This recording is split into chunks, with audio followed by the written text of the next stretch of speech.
activities of the day, we pray for your blessings.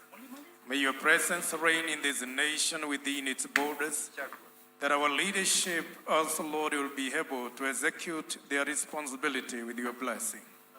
Bless every one of us as we share the blessings of today and we partake the activities of the day. We pray this in Jesus' name. Amen. Thank you very much, Your Excellency. As we now move from the analog to the digital, we'll request that you just receive a call in that booth, signifying where we have moved from to where we are today. And I'll request that we clear for the sake of photographs, please. Let's have His Excellency receive a call.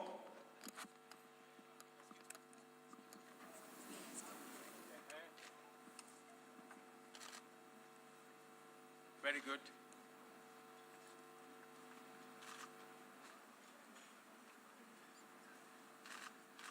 Very good. So the digital superhighway program, the hotspot for this is KICC, and you say?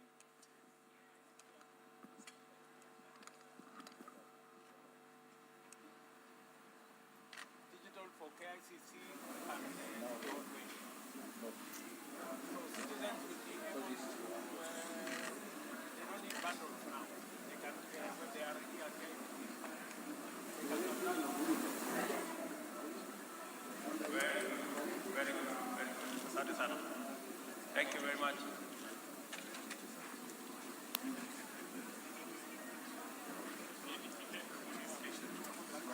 So from there now we proceed to the digital police station, where we're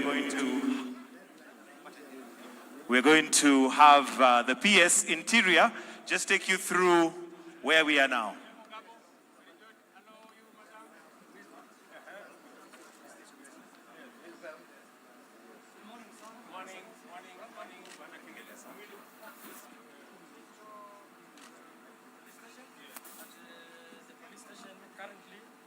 At the police station currently, we are moved from the old analog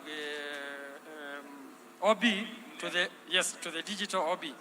So at the digital OB, we can now be able to make a record. This is all the digital OB. Analog, this is digital now. On the digital, we can be able to make crime reports, incidents and accidents from the members of the public. And we normally give a ticket for the OB entry when a crime or report is made by the public. Okay. So the officer, the reportee goes with the digital OB as a receipt, as a ticket. You give them a number? Yes, sir. The entry has been already taken care by the... And this is your entry? Yes, sir. Then we have also been able to... Are you able to maybe send that digital OB number to their phone? Maybe you should configure. Yes, sir. We can do it. We can do it. You can have it on your phone? Yes, sir. Yeah? We have also... Yes, sir. Where you have centralized so that maybe... Yes, we have it, sir. Yes.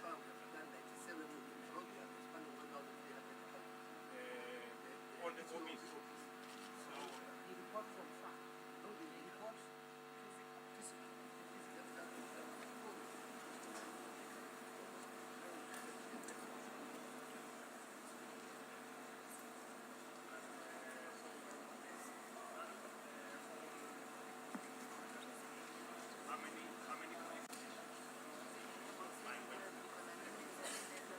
Currently in Nairobi we have 97, sir,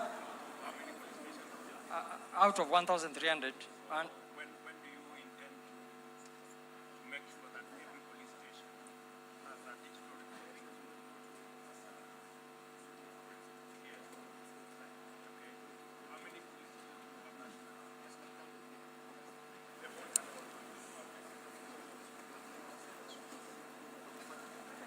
Go to the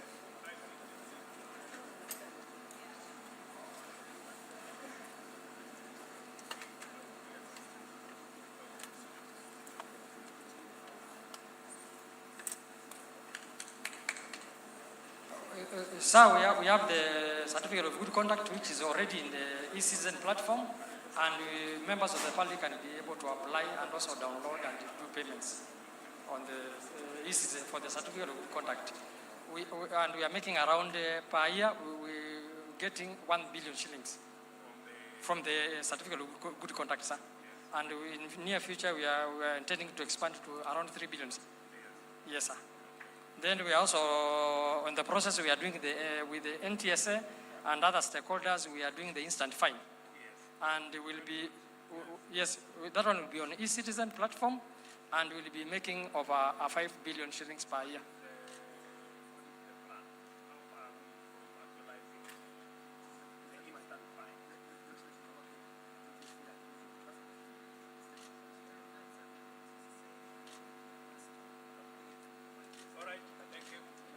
Thank you, sir.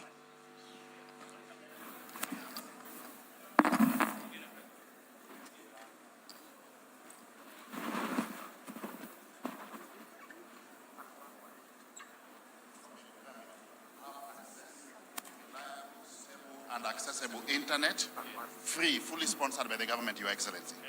This will facilitate optimal uptake of digital government services because we are going the digital route. We are not going to have any manual processes in government moving into the future. It will also facilitate e-commerce end to end, from the source of raw materials up to the market. Correct. Maybe I can ask my PS to add.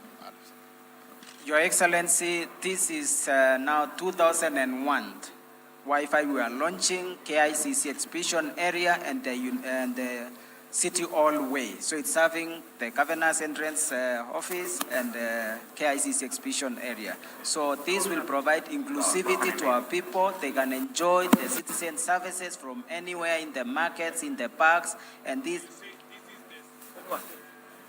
2,201, 10 past 201. 10% of our target for this year. By the end of December this year, we will have done 2,000. And going forward, by end of 2025, our target is to have completed the 25,000 working with our private sector.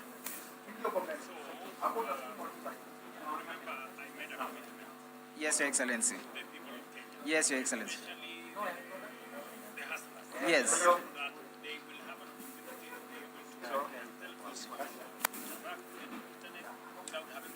Yes, Your Excellency. Sports across the country. Yes.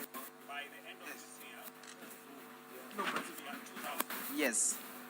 And by 2025, Yes. Across the country.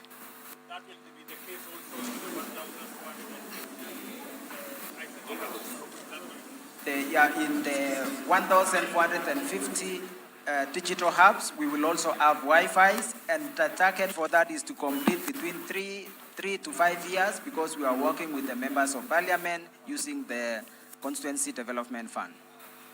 So we are agreed that we are on course. We are on By course, end of 2025, we will have 25,000 spots in Kenya, markets, stages, City Hall, KICC, post offices, where citizens can access internet free of charge, in the next 90 sponsored days, by the government of we'll Kenya. be able to onboard another Many young 3,500 Kenyan services. ICT And out of today's event, people where we are can be celebrating able the to 5,000 create services, new digital businesses. Digital 20% of the 5,000, 20% is from the Ministry of Agriculture and Livestock Development. Your Excellency, some of the services that we are offering, get the next slide, is that we have our National Farmers Register, where we have around 5.1 million with a unique identifier number and telephone number, and this is what we've been using to distribute fertilizer in the country. So let's proceed. And Your Excellency, out of the other services we are offering, is the e-voucher, and I would want to. Can you go back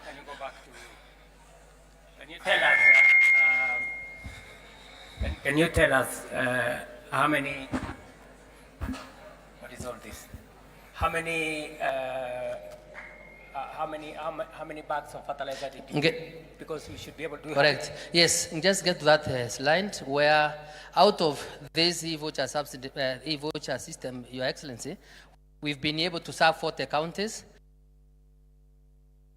we have distributed 3.2 million bags of fertilizer to 4,809,985 farmers. So the number of vouchers that have been redeemed to this system is around 3.6 million vouchers. And from this, Your Excellency, you can be able to find that even for the next short range, we have in stock 763,000 bags.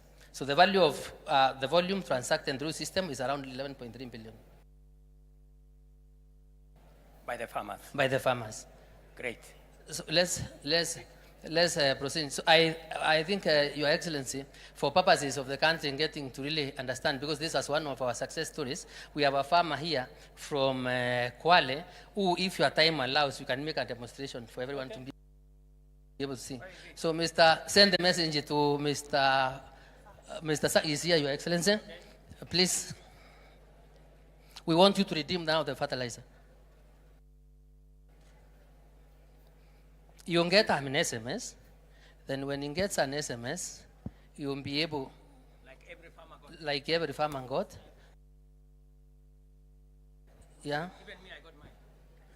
Yeah. They offered me the exact the one what I was looking for. 1,000. The voucher code must be fed into our system because that is what will make his money acceptable when he pays through M-Pesa.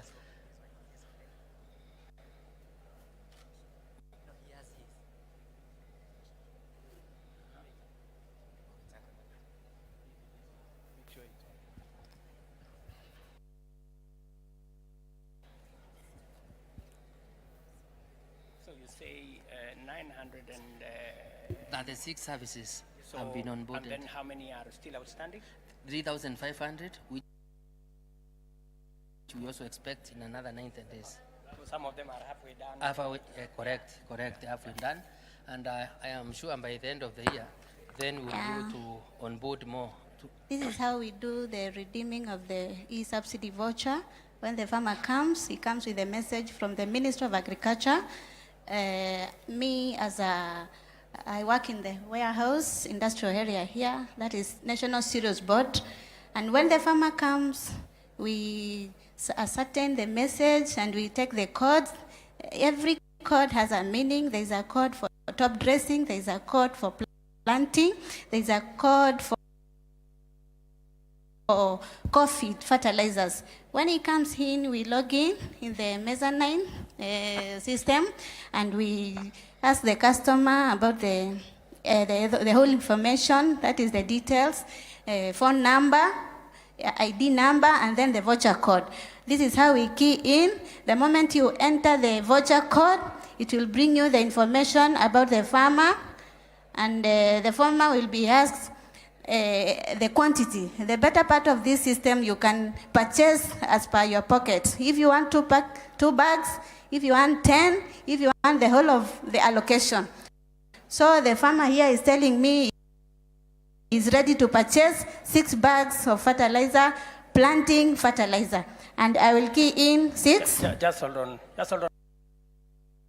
madam, hold on. So, how did you arrive at, you can see in the system it is saying bags available is 6. Is it because when the farmer was registered, he gave the acreage of his farm, and therefore the system already knows that for a farm this size, then the fertilizer should be made available to him is 6 bags. Is that correct? Yes, His Excellency. That is correct. Yes. That is to avoid a farmer buying more than his farm can take. Exactly. Because if you buy more than your farm can take, it means you are doing some other stories with it. Yes. And because you don't want a farmer to buy and go and trade with it, Yes. it must be for his farm. Yes. Is that the case? Yes. Okay, proceed. Yeah, I'll go ahead and put the total number of the farmer who is ready to purchase. And the moment I click set the quantity, and then we'll, kindly, yeah. There is the option of choosing the type of fertilizer. Yeah. Now he wants. Yeah. So you either choose Kinomycin, Yara, or whichever. Yeah, so in this case, I have ETG Kinomase. and I will add here, and then I'll go to next, and I'll just do STK push for the payment. Now, when I push this, the message will pop in, will prompt in the customer's The amount of money he's supposed to pay. Farmer, wake up. We want to see the message. Read the message from your phone. And so that now you can pay. And home. Got home. It will prompt. It will prompt. So the message for payment will, now you can put in direct your M-Pesa PIN. You can see it's a prompt message asking you to put your M-Pesa PIN for the payment. The moment you put in your PIN, the money reflects the account, and it is ready. PIN.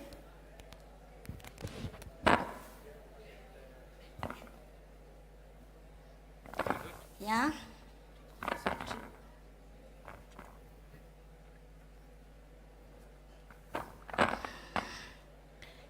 Yeah, the message from M-Pesa that confirmed 21,000.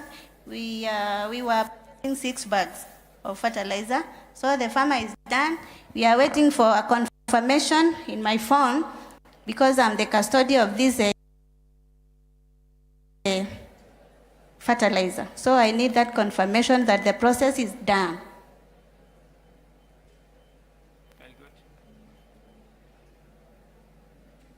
Now, when it has come. Can you read for us what the message is? It is telling me, dear Mary Kasioka, you have issued Anthony Kilonzo Matolo with 6 bags of fertilizer with a value Kenya shillings. Yeah, that's the first message. The second message. Kenya shillings what? Yeah, Kenya shillings. It's not indicated here, but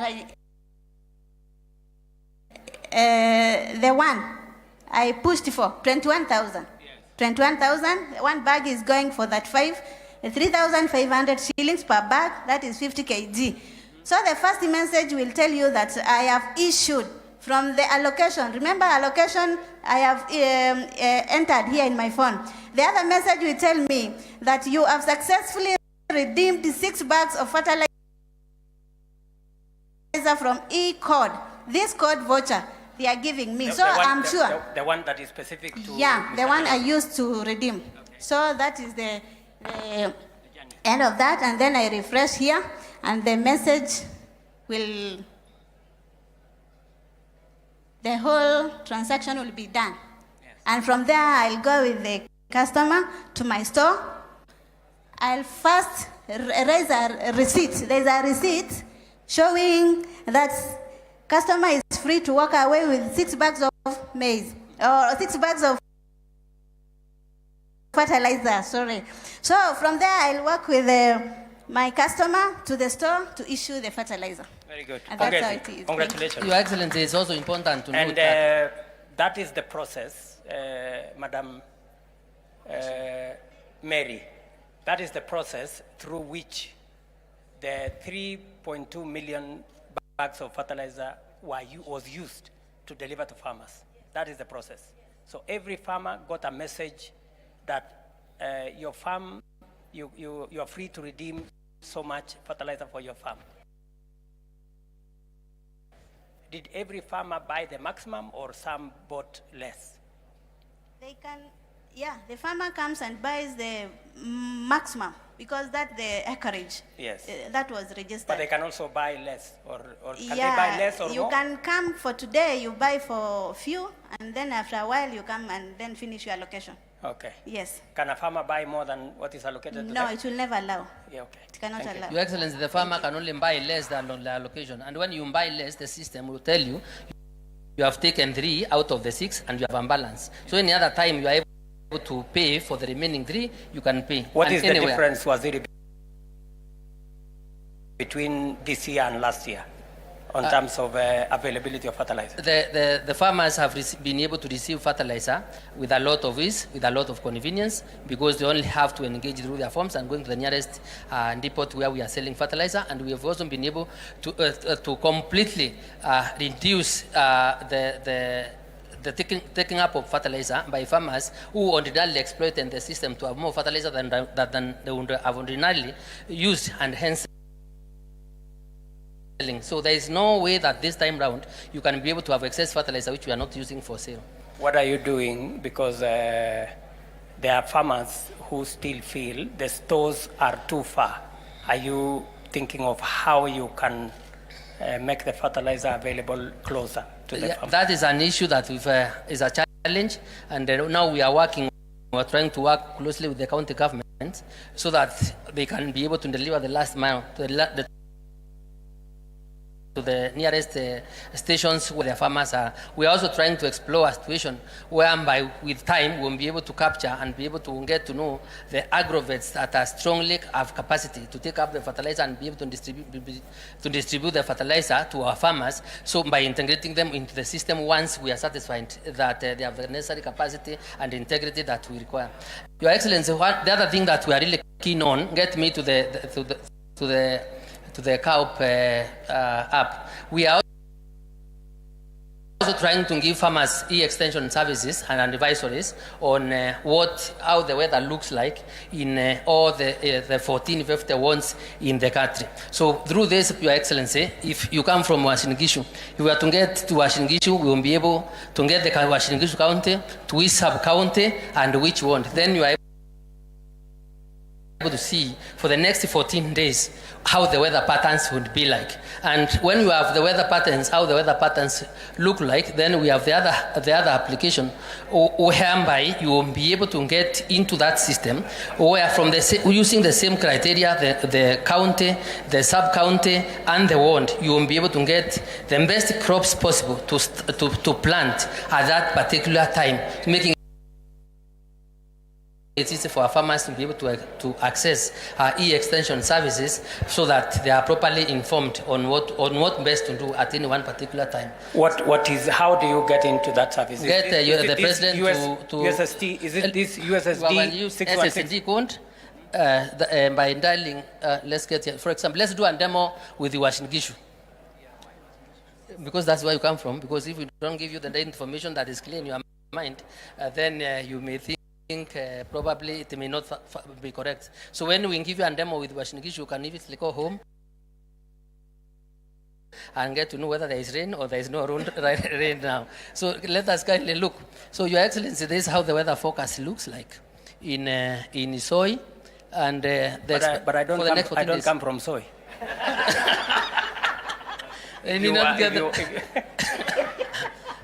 Let us take him to his word.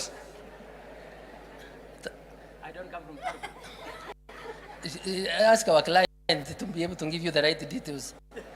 I come from Moiben. Yeah.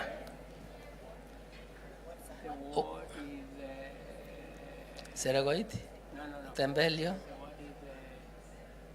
That one, yeah. Karuma, my back. Let's get there. This is now how the weather looks like for the next 14 days. This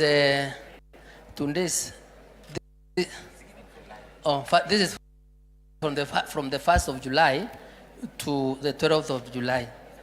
A bit of rain around the 6th, next week. Yeah. Okay. I will plan accordingly. Yes. And if you also want to get the best crop to grow, take them to the other. You said, how do you access that service? 616? 616. Get the hash crop 616. Crop selector. 616 star 616 hash. Yes. So in your form now, they'll give you a menu. You will go to those, you will go stage by stage, and you will get the information. Have you rolled out this program? It's already available online. It is already available, and we are live. That's why we are able to test it now. If there is Kenya any farmer, Agricultural Observatory platform. This is for climate. This one now is also called the crop selector. Where in the same county, for example, you put my Washingishu, get me Washingishu.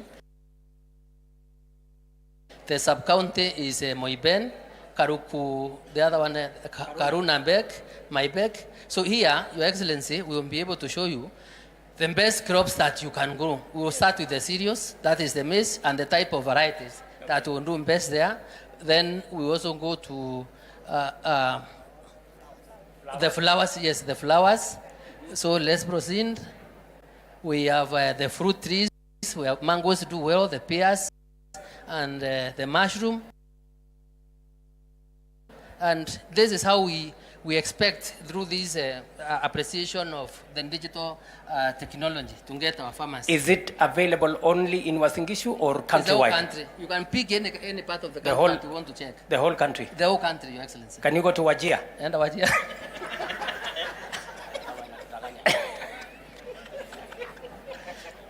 No, Rigiji amesema anataka kujua kama kwake kama hii kitu ni ya ukweli.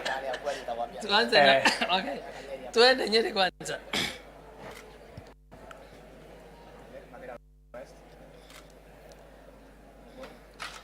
Enda Ruguru. Yes, get the advice in the kind of crop you can do. Tuendele hapo. These are cereals you can do it.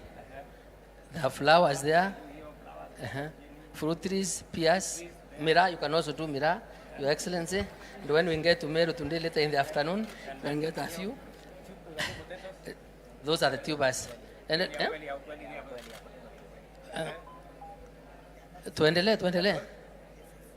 Lakini let's also check Wajir, Your Excellency. It's important because the DP is satisfied. You know, people may think that in those semi-arid areas, you may not be able to grow anything. But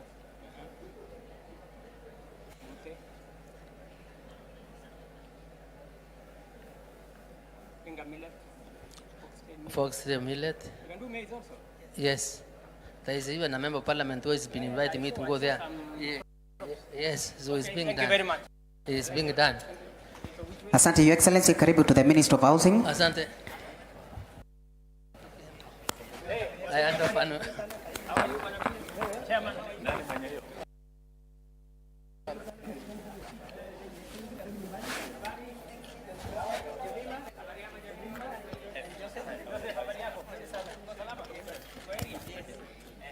Yeah. Your Excellency, karibu nyumbani. This is State Department of Housing and Urban Development. Your Excellency, the seat you are sitting on and all the furnitures you see around, they've been made by our local Juakari. So apart from the four walls and the roof, Your Excellency, we're also creating employment and work for our Kenyans. And Your Excellency, to access the affordable housing project, you go through Boma Yangu platform. This is a state-owned developed platform, and but managed through eCitizen. Your Excellency, to register, you go through a code, USSD code, *832#, and from that registration, Your Excellency, now you are able to save and eventually be allocated a house. With us here, Your Excellency, we have two Kenyans who have gone through that process, Jemima and Joseph, and I wanted them to do a real-time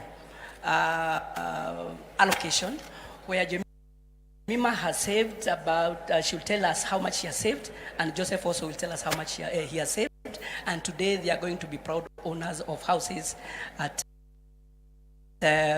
Starehe project. So, no, the Starehe. Ile to launch. Yes, under construction. Yes. They are booking. Yes, they are booking. Yes. So,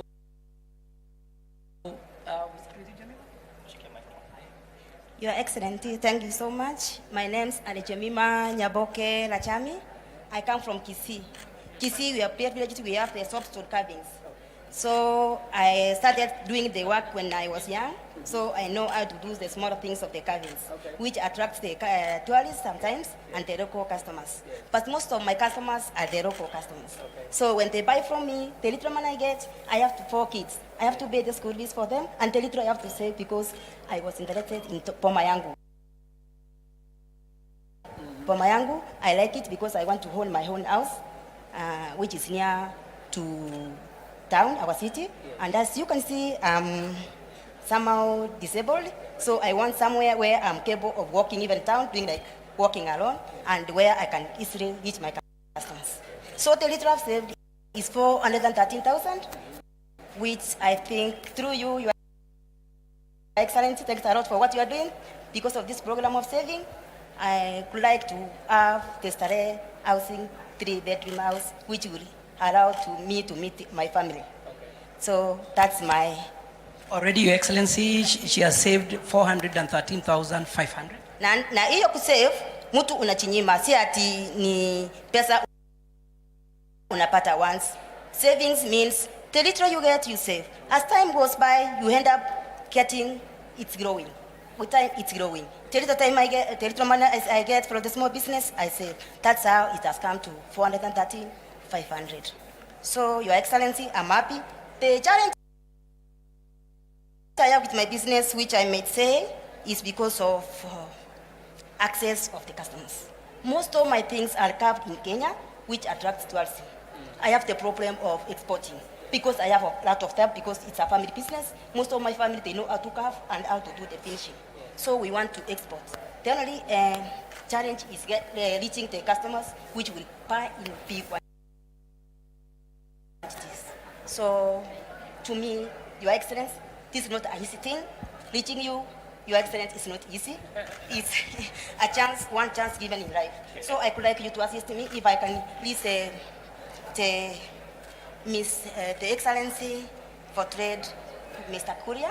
So who is, I think, will access me, how I can reach the tourism people, or I can do my export to foreign countries like European countries, which would like my things because I do them as alone. And I can even encourage those ones who are disabled like me. When you are disabled, you are not disabled like that. Disability is not an inability. You can save the little you get. Even the Mama Mboga people, you can save the small things. 50 shillings, 100 shillings will make you achieve Boma yangu house, which will make you change your life completely. Thank you, Your Excellency. Thank you very much, Madam Nyaboke. You have said three things here. Number one is this furniture. So you're aware that we have all this furniture that is here. We have decided as a government that all furniture that we're going to be using in Kenya, starting with those we buy as government, must be furniture that is locally made. The Buy Kenya, Build Kenya must have some meaning, number one. And that is why we have said in this year's budget that importing furniture will attract taxes, because we believe we have built enough human capital, enough skills and expertise to be able to make furniture in Kenya that is good quality and that can serve us. That's number one. And I want to encourage Kenyans, wherever they are, you should be able to buy local furniture that is made by our young people, that is made by our entrepreneurs. Number one. Number two, Madam Nyaboke here has said is engaging on this platform of Boma yangu. And in Boma yangu, you don't have to know anybody. You don't have to know the PS, you don't have to know the chief, you don't have to know the next guy. It is just by going, what is that USSD number? Star 832 hash. We are telling the people of Kenya, the same way you do star 254 hash to get onto Hustler Fund. You now need, if you are looking for a house, don't look for the chief. Don't look for the assistant chief. Don't look for the member of parliament. Go to your phone, star 832 hash. You will get onto this platform. You will get the places where government is building houses. We will roll out now this exercise in every county and in every constituency. And you are free to choose where you want to buy a house. If you want to buy a house in Nairobi, even if you live outside Nairobi, you can buy a house in Nairobi. If you want to buy a house in Nyamira, even if you come from any other part of the country, of Kenya, you can buy a house in any part of the country. This Boma Yangu will not discriminate. It will take you as a Kenyan, and you need to save so that you can buy a house. We are very happy that now Parliament has approved the program that will enable government deliver on this project of housing, so that more Kenyans like Nyaboke here can have access to a house to buy. And we are making those houses affordable.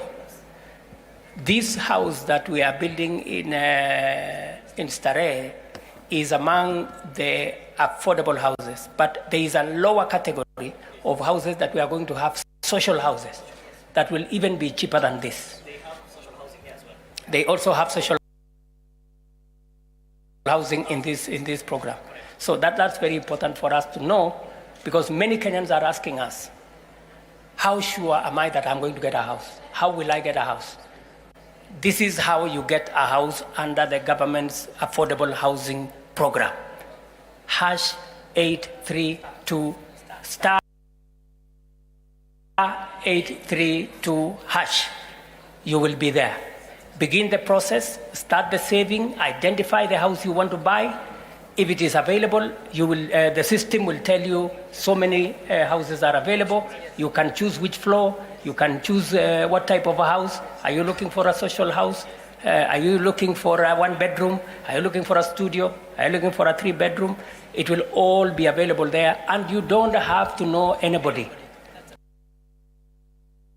Technology has made it possible for us as an administration to eliminate knowing people, favoritism, corruption, that you have to pay somebody to get what you want. The system has no human interaction. We upload and you will know when the house will be available. You will know how much deposit you need for that house. And now that we have the housing levy, we will not only make these houses a lot more affordable, but there will be a mechanism for you to access a mortgage for us to make it possible for more Kenyans to own homes. I think that is, yes. But also it's important to note that Boma Yangu is actually a marketplace. So everyone that is in the market is integrated. So for example, Starehe, the developer is here. So Starehe units are already uploaded. The financiers are also uploaded. The Juakali people are also uploaded. So everything, it's a digital space where we bring everybody that is dealing with the matters to do with housing on one platform. So that is very important. And the other thing that is very important, Your Excellency, and I think that is what you have alluded to, is that we are rolling out housing in every constituency. So far, under evaluation right now, we have the first 29, which are almost ready. 29 constituencies for our 200-unit program. Then we have another 66 that are at the design stage. In total, we have ready 178 constituencies that are at different stages, because there is assessment, planning, and all that. That you already have where to build. The land is available. In fact, we have 524 parcels of land. So there are some that are going through initial assessment, some are going through planning, some are going through design. And so you can look at Boma Yangu as a conveyor belt, where we will be at various places, then it's uploaded. So it is important that Kenyans get used to the platform, and they can know, once they register, by the way, Your Excellency, they elect where they want to buy a house. That's important for us also, because we are able to have demand-driven housing. 2, once they elect, they will be notified when a housing scheme is coming up. They will get a notification that now there is a housing scheme coming up at your backyard. So you can start, you can go, you can look at the renders, and you can choose the unit that you want. And you continue saving towards it. Once you hit the threshold, which is 10% deposit, we will finance you 90%. That is how it works, Excellency. So hapa katika hii mtandao ya boma yangu, Mkenya anaweza kuamua mahali anataka kununua nyumba kabisa, na ataambiwa kwa hii mtandao kama kuna tayari manyumba iko inajengwa, yes, ama kama hakuna ataambiwa ni lini itakuja, ni lini itakuja, na ikikuja aanze kusave. Aanze kusave kabla. Aanze tu kusave. Anaweza kuanza kusave hata saa hizi. Hata saa hizi. Akingojea. Yes, hata saa hizi akiregister. Kuna kiwango ya kusave ama unaweza minimum ni shilingi 200. Kila kwa any transaction minimum 200. Utume 200 ukingojea. Kwa sasa hivi Wakenya wangapi wako wameanza kusave? Tuko na 367,000 Kenyans ambao Wakenya 1367 yes, tayari wako kwenye boma yangu,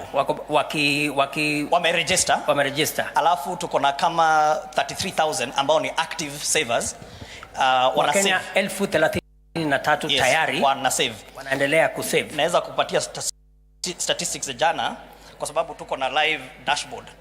It's only tungeweza kutoka hapa, lakini ninaweza kuonyesha haraka sana. Tunapata this information. Sasa jana, Your Excellency, tulikuwa na watu 125 waliregister. Jana waliregister katika mtandao hii ya boma yangu. Jana 300 walisave 367,910. Yes. Jana peke yake. Jana peke yake. Yes. Average saving ni about 43,500 a day. Yes. Wana save. Katika hao hii mwezi peke yake wa June tuko na 10,538 already wameregister. Hao wamesave since June yanze 17,443,626 shillings. Na the number of people total registered at boma yangu ni 367,373. Hao wote kwa jumla wale active savers. Active savers ni 33,000. Very good. Lakini 367 wameregister, lakini kwa sababu hawakuwa wakiona activities, hawaoni nyumba zikikuja, hawajakuwa. Kwa hivyo kuanzia leo we expect kutakuwa na watu wengi, first of all wataregister, na also tuna expect saving itaenda juu. Mpaka saa hizi, Your Excellency, we have 1.8 billion watu wamesave 1.8 billion 1,845,121,588. Okay, so message kutoka kwetu kwa Wakenya ni kwamba kama serikali tumesema tunataka kujenga nyumba 200,000 kila mwaka. Hizi nyumba 200,000 kila mwaka zitajengwa sehemu zote za Kenya. Sehemu zote za Kenya. Kufikia sasa tuko na constituencies 178 ambayo tayari tuko na mipango katika viwango mbalimbali. Kabisa. Shamba imepatikana kwa constituencies 100. No, tuko na shamba katika constituencies zote. Constituencies zote tuko na mashamba. Kumepatikana mahali ya kujenga hizi manyumba. Lakini lazima, kwa sababu kujenga lazima uanze assessment. Yes. Kwa sababu pia lazima tuangalie ni mahali gani iko karibu na infrastructure ili tusikuwe na gharama kubwa ya infrastructure. Kuna lami, inaweza maji itafika pale namna gani, itafika pale namna gani kabisa. Lakini zile ambazo zimepita hiyo line ni 178. So tayari constituencies 178 wamekuwa assessed. Yes. Na wamepita mtihani kwamba tunaweza kuanza kujenga nyumba. Kabisa. Sasa ile kazi inaendelea ni kuchora, kupanga, alafu tutaweka kandarasi, alafu ndio tutaanza ujenzi. Umesema kwa hizi constituencies 29. Yes. Tayari umefanya kandarasi? Kandarasi tumefanya, evaluation inamalizika hii wiki, alafu tuta award, alafu tutafanya ground breaking. So naweza kuambia Wakenya, yes, katika mpango yetu ya nyumba 200,000 kila mwaka. Tayari kuna Wakenya 33,000 ambao wanafanya saving wakielekeza kununua nyumba. Bado iko nafasi ya karibu Wakenya 160 na kitu hapo 67 ambao wako na nafasi ya kuanza ili nyumba ambazo tunajenga 200,000 kila mwaka. Kuna nafasi ya Wakenya kununua kabisa, na hizi nyumba zitakuwa bei na gharama ya chini kuliko zile ziko katika soko wakati huu kabisa.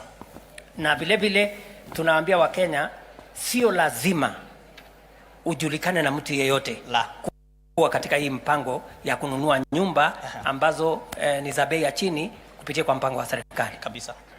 Kila Mkenya ukitaka kuwa katika hii mpango, kama unahitaji nyumba, enda kwa simu yako *832# utakuwa kwa hii mtandao, utakuwa kwenye mtandao, alafu utasema unataka nyumba,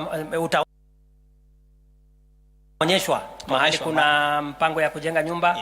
Ni nyumba kiasi gani, ni 1 bedroom, ni 2 bedroom, ni 3 bedroom, ni studio, social house, ni namna hii, alafu utajipanga kuanzia hapo. Lakini ya muhimu, anza saving. Na unaweza kuanza na pesa kidogo, shilingi 200 unaweza kuweka pale. Ndio Mkenya ataniuliza, na nikiwa na 100 ungoje ujaze ikuwe 200 alafu weke save. Lakini ukiwa na 1,000, 2,000, 3,000, 4,000, 10,000 endelea na kuchangia. Si namna hiyo? Tuko pamoja hapo? Tuko pamoja. So na hiyo mpango sasa imeanza kwa kasi.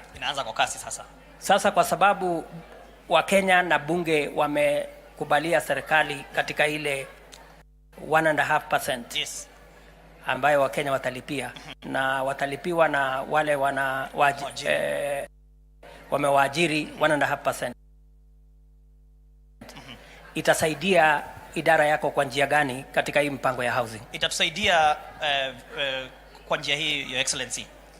Sasa tuna wale investors. Tuko na over 200 investors ambao tume on board throughout the period. Wengi wao kama uliona, tulikuwa na nyumba tulikuwa tumeweka especially western side ya Kenya. Tulipeleka kandarasi, tulipata tu wachukuzi 2 peke yake, kwa sababu wakiangalia pale wanasema hawaoni kama kuna manufaa huko ama kuna watu wanataka kununua nyumba. So lakini tukiweka Nairobi na Kiambu na hapa karibu, tulikuwa na investors zaidi ya 100. Sasa tunataka kuambia investor hivi, wewe uje na pesa yako, tutakupatia shamba mahali ujenge. Ukimaliza kujenga hizo nyumba kulingana na ile makubaliano yetu, utupatie ufunguo, sisi tukulipe. Kwa maana sasa Wakenya wanaanza kujumuisha pesa kila mwezi, na tutakupatia ile kitu inaitwa off-take guarantee. Kwa hivyo kule Nyamira ama kama ni Kihancha, you don't need to worry kama ni nani ananunua nyumba huko. Wewe unaona serikali na serikali inakuonyesha iko na pesa, unalipa, sisi tunabaki Wakenya wenyewe wakijiallocate bila wewe investor kushindwa kama wata afford ama hawata afford. Alafu ya pili, Your Excellency, hiyo pesa itatusaidia namna gani? Itatusaidia kupunguza ile riba, interest rate. Interest rate saizi uliona juzi Central Bank wameongeza ile interest rate. Ni kumaanisha kama uko na mortgage huko nje labda karibu ifike 20%. Sasa hivi kwa huu mpango wa serikali, kama uko social housing tunakupatia 3%. Na tunakupatia miaka 30 kulipa. Na ni fixed. Kwa hivyo hata interest rate ikienda juu yako haiongezeki. Wale wenye wako affordable housing watapata 5%. Again fixed mpaka miaka 30. Hivyo tutaweza kufanya mtu ambaye ako wa chini kabisa anaweza pata nyumba a studio at 2,500 ya social housing. Anaweza kupata 1 bedroom ya social housing at 4,500. Atapata 2 bedroom 6,500. Kwa affordable housing itakuwa ni 5,000, 10,000, 15,000 kwa 1 bedroom, 2 bedroom, 3 bedroom respectively. Kwa hivyo hiyo kujumuisha pesa ndio imeweza kutuwezesha kufinance wa Kenya na pia kuondoa ile risk investor anasema hataki kujenga mahali hapa, hivyo hiyo ndio hiyo levy inatusaidia. Okay, vile nimekusikia bwana PS. Yes. Umesema hivi. Umesema hii hazina ya housing, Yes, ambaye sasa Wakenya wanachangia, correct, itatusaidia mahali nne. Ya kwanza, itawezesha sisi kujenga nyumba mahali ambapo kawaida wale wanajenga manyumba hawangeona ya kwamba kuna maana. kweli So tunaweza kujenga nyumba kila sehemu ya Kenya kabisa, hata mahali ambapo private investors hawangejenga, hataki kwenda. Number 1. Number 2, itatusaidia kuhakikisha kwamba wale wa Kenya wa chini ambao wanahitaji social housing, Correct, wale ambao wanahitaji affordable housing, correct, badala ya kulipa sasa interest ya 15, 18, 20%, correct, yule Mkenya wa social housing atalipa 3%. 3%, Wale ambao ni wa affordable housing 5%. 5%. Yeah. So itatusaidia kupunguza ile riba ama Correct. interest. Yes. Ili manyumba iwe affordable. Affordable. Vile vile katika hiyo mpango yako ya kuambia investor, wewe jenga nyumba. Correct. Ukimaliza sisi tutakulipa, wewe uende, tutajipanga na Wakenya, Yes, vile hizi nyumba wataweza kuzinunua. Correct. Pia itatusaidia kupiga bei na huyo investor mwenye atajenga. Kweli. Hata jenga kwa ile bei anataka. Hapana. Atajenga kwa ile bei tumekubaliana naye. Kwa sababu tutampatia mahali pa kujenga for free. Yes. Alafu pia tutampatia ile off take. Yes. Hata asema wacha niongeze kiasi fulani kwa sababu sijui market itakaa namna gani. Kweli. Market tunakubaliana na yeye mbele. Yeah. Tumekubaliana. So itatusaidia katika hiyo mpango yote. Hebu nieleze. Ardhi nyingi, sehemu nyingi za Kenya, unaona hapa Kiambu, mahali ambapo kulikuwa na kahawa, mahali ambapo kulikuwa na chai, watu wanabadilisha, wanaanza kujenga nyumba. Unakuta watu Kitengela, unakuta watu Isinya, ndio wale wamefika karibu Kajiado, wanatafuta mahali ya kujenga nyumba 50 by 100. Correct. Itatusaidia vipi hii mpango kuzuia shamba ambayo tungetumia kuzalisha chakula isitumike katika hii mpango ya kuweka manyumba kila mahali? Itatusaidia sana your excellency, kwa sababu sasa hizi 524 parcels ambazo tumejumuisha Kenya mzima, ni kumaanisha tunaweza, kama hapa Park Road tulikuwa na ekali 7, mbeleni kulikuwa na watu 39 houses zilikuwa pale hivi 39. Wakati tumejenga 1370.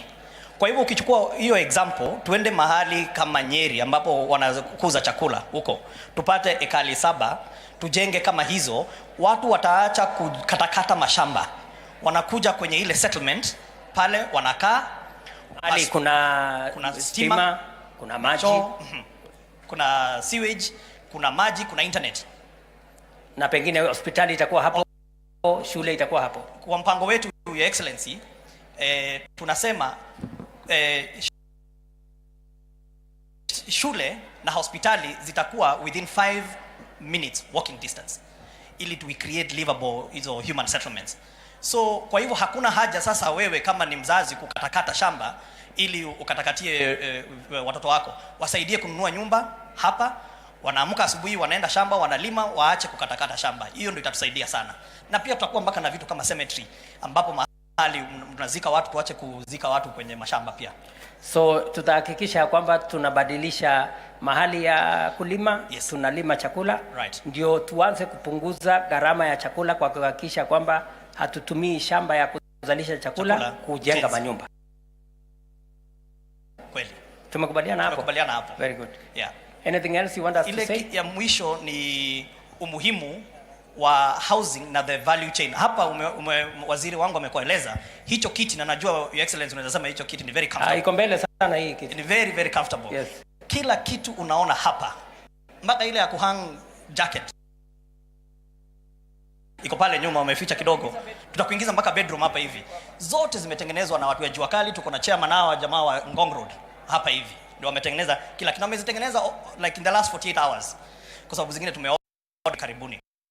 kwamba Your Excellency, katika hizi kandarasi ambazo tutakuwa nazo, kuna vitu ambazo tutaondoa, tuseme lazima tujenge hapa Kenya. Kwa hivi sasa tumejumuisha 69 items ambazo tumesema hata tukipoa for free kutoka nje, tutasema wacha tujitengenezee hapa because there is another bigger agenda. Na ni hii watu ya jua kali na kazi.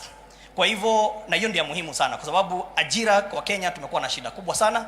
Sasa hii ni mpango mmoja ambavyo tutaweza kupatiana kazi. Huyu mtu wa jua kali. Bwana mkubwa. Unaitwa? Mohia. Bwana Mohia. Katika hii mpango ya housing, wewe kama mtu wa jua kali, nyinyi ndio mnatengeneza madirisha, nyinyi ndio mnatengeneza milango, nyinyi ndio mnachoma ile mali yote ambayo inatumika pale, mnatengeneza hinges, mnatengeneza products zote ambazo zinatumika katika ujenzi. Hii program ya housing itasaidia vipi watu wa jua kali? Kwanza ni kukushukuru sana Mheshimiwa Rais kwa vile tulianza ile pilot project na tukaona umuhimu ya hiyo project. Ati tunaweza fanya kazi kubwa, sio lazima wale makandarasi wakubwa wafanye hizo kazi. Kitu ya kwanza tulifunzwa kufanya hizo kazi na hali nyingine ya ujuu sana.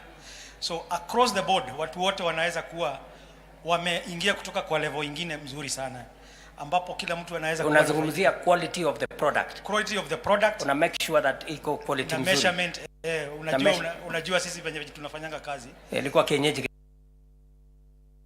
kidogo. Kienyeji kidogo. Sasa mmeweka line. Ile group tuko naye na nataka kusaidia kwa hii group nyingine tunataka kufanya.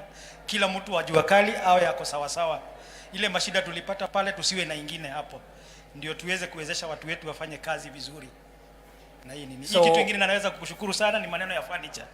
Ngong Road unatujua, wewe najua ni mmoja wetu kabisa. Correct. Umetusupport kabisa. Hata umechukua mafundi wangu ukapeleka Eldoret siku nyingine vizuri sana. But tunataka exposure. Ukipata tu exposure watu wanaweza hata tengenezea kitu nyuma ya nyumba na mtu analete kwa display pahali. Kama correct. Hapa tukipatiwa subsidized prices tunatengeneza one quarter hapa. Yes. Tunaleta vitu kama venye umeziona.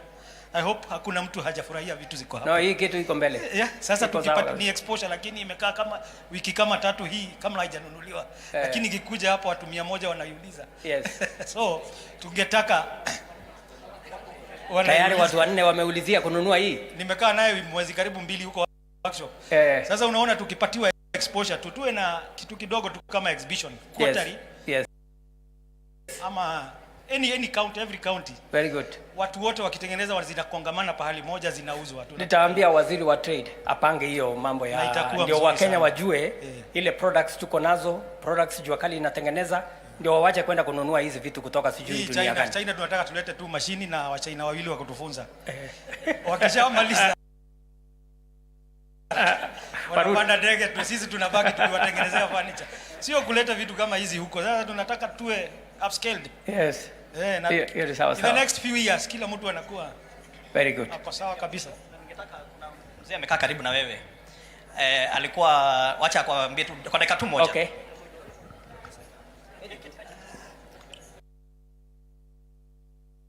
Mheshimiwa Rais, kwa majina yangu ni Joseph Ngige Kairu ambaye naishi pande ya Ruiru siku hizi. Na hizo unaishi wapi? Pande ya Ruiru.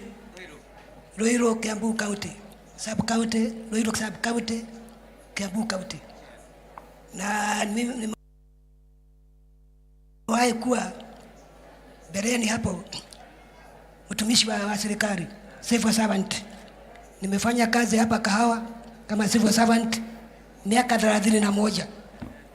Niliingia 1964 nikatoka 1995. Kwa hivyo nikaenda ndio nilijenga kanyumba kidogo hapo Ruiru, ndio nikaleta familia yangu hapo.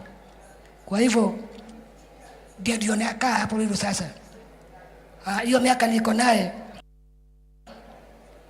niliangalia hii mradi nikaona hapana, kwa maana mimi sijaajiriwa na hakuna mtu anaweza kulipa kibarua mzuri niingie kwa hii mradi. Niliingia hii mradi mwaka wa 2019 ndio nilianza. Nilianza kusefu kidogo. Sasa angalau niko na pesa kiasi. Kwa hivyo mimi ningeuliza kila mmoja yenu, wazee kwa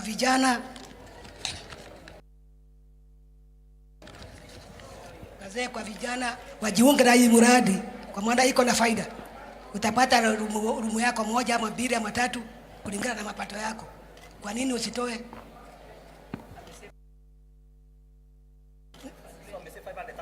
So naona hapa mzee umesave kuanzia tarehe 8 Januari.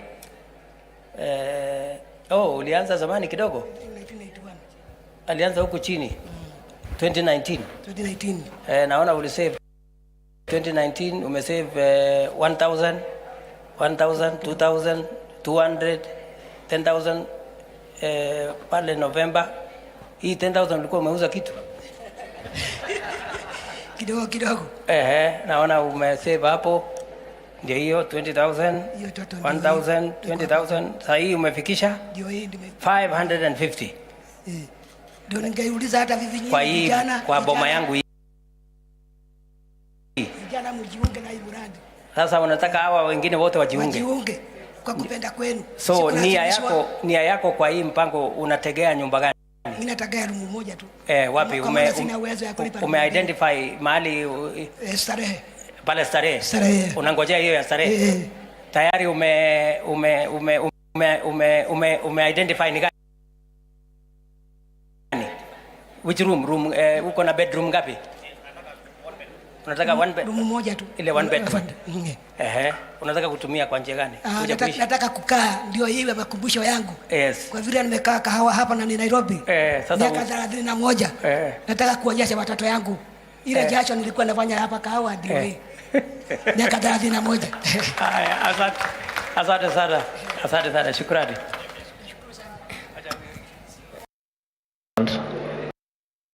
Nilikuwa civil servant, nilikuwa na save kidogo, amesave over 500. Mimi nitamuongeza 300 tuongeze kwa ile yake.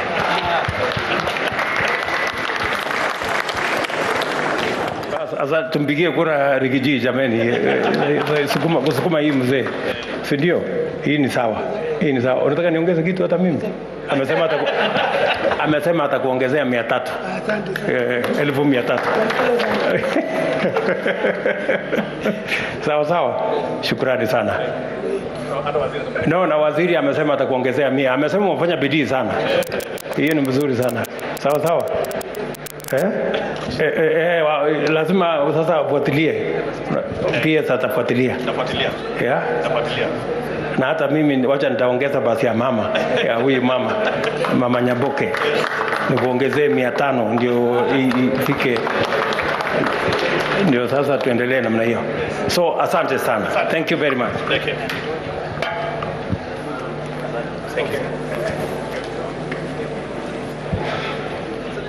Excellency, this is the bedroom. The bed has also been done by the local people.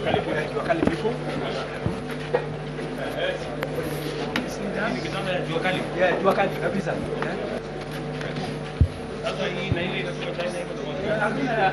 More permanent. Thank you, Excellency.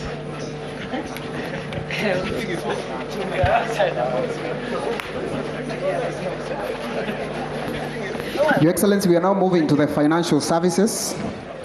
We have Equity Bank here.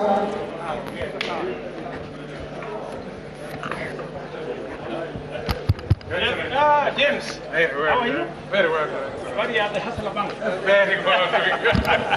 Your Excellency, this is a very visionary step of integrating private sector and government and offering the entire infrastructure or backbone for the convenience of citizens. So we've been able to load the 5,000 government services to all our infrastructure. So whether it is Equitel, which talks of my money, my phone, my life. So my life is this is completed by the 5,000 services, whether it's marriage, business registration.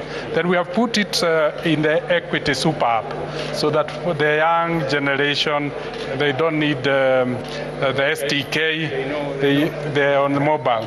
Then we have used USSD so that all the phones in the country can interface with our system. Okay. And then for the business SMEs, we have integrated it with our internet solution for business, the payment platform. So there's no business, whether it's micro, small, it has a payment capability. And then for rural areas where they may not be very integrated, then the agents. Okay. So the agents, 40,000 agents have access now to that capability. They can receive all the 5,000 payments. And then the 200 equity branches are also connected. So today we have an agent here, and we can see, and we have a branch here, make payment and how we have simplified it. Okay. So the most important thing is the 222. So it's as easy as that. But from research, we believe if we digitize 10% of the economy, we'll be able to achieve a 1% growth of GDP. So, and that is the secret. And that is the power of integration of private sector. Your Excellency. Thank you. Your Excellency. So, what you are saying, James, is that you have how many agents across Kenya? 40,000. 40,000 agents.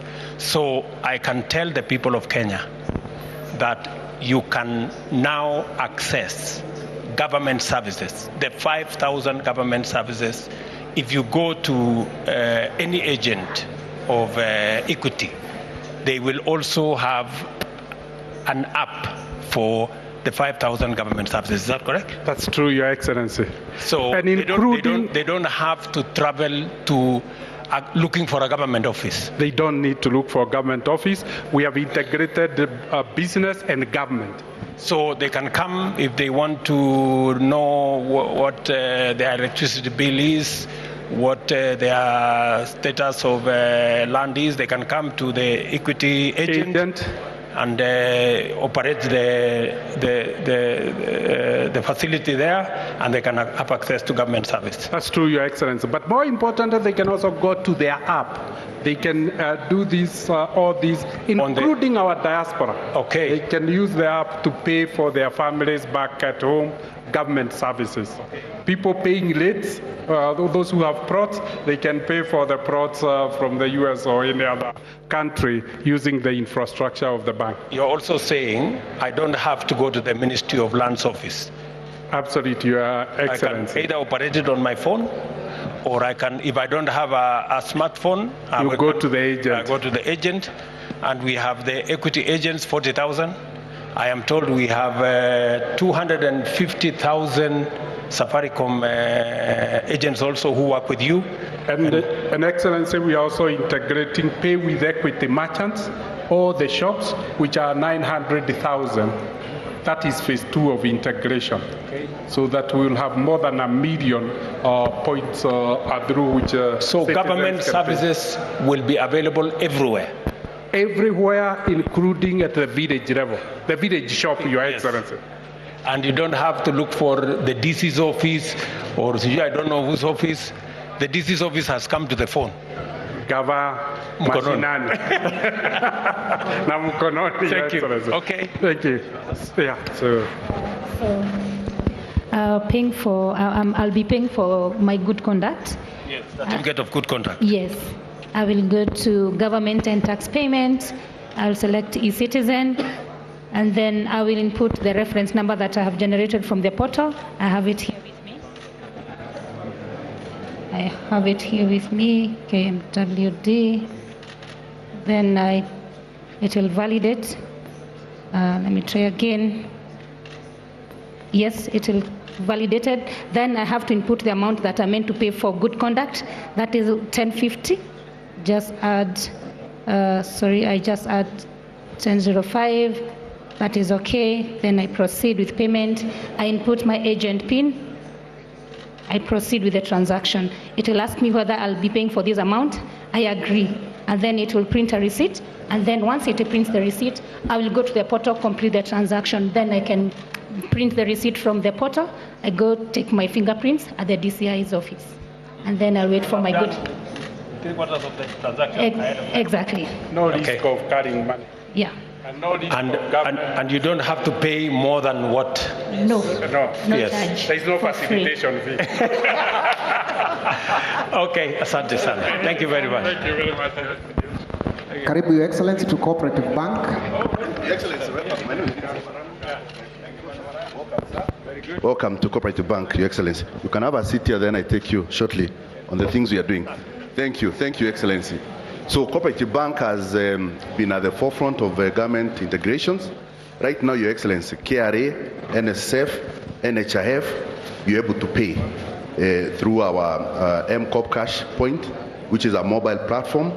We've also been able, Your Excellency, to be able to pay the elderly through the Inua Jamii.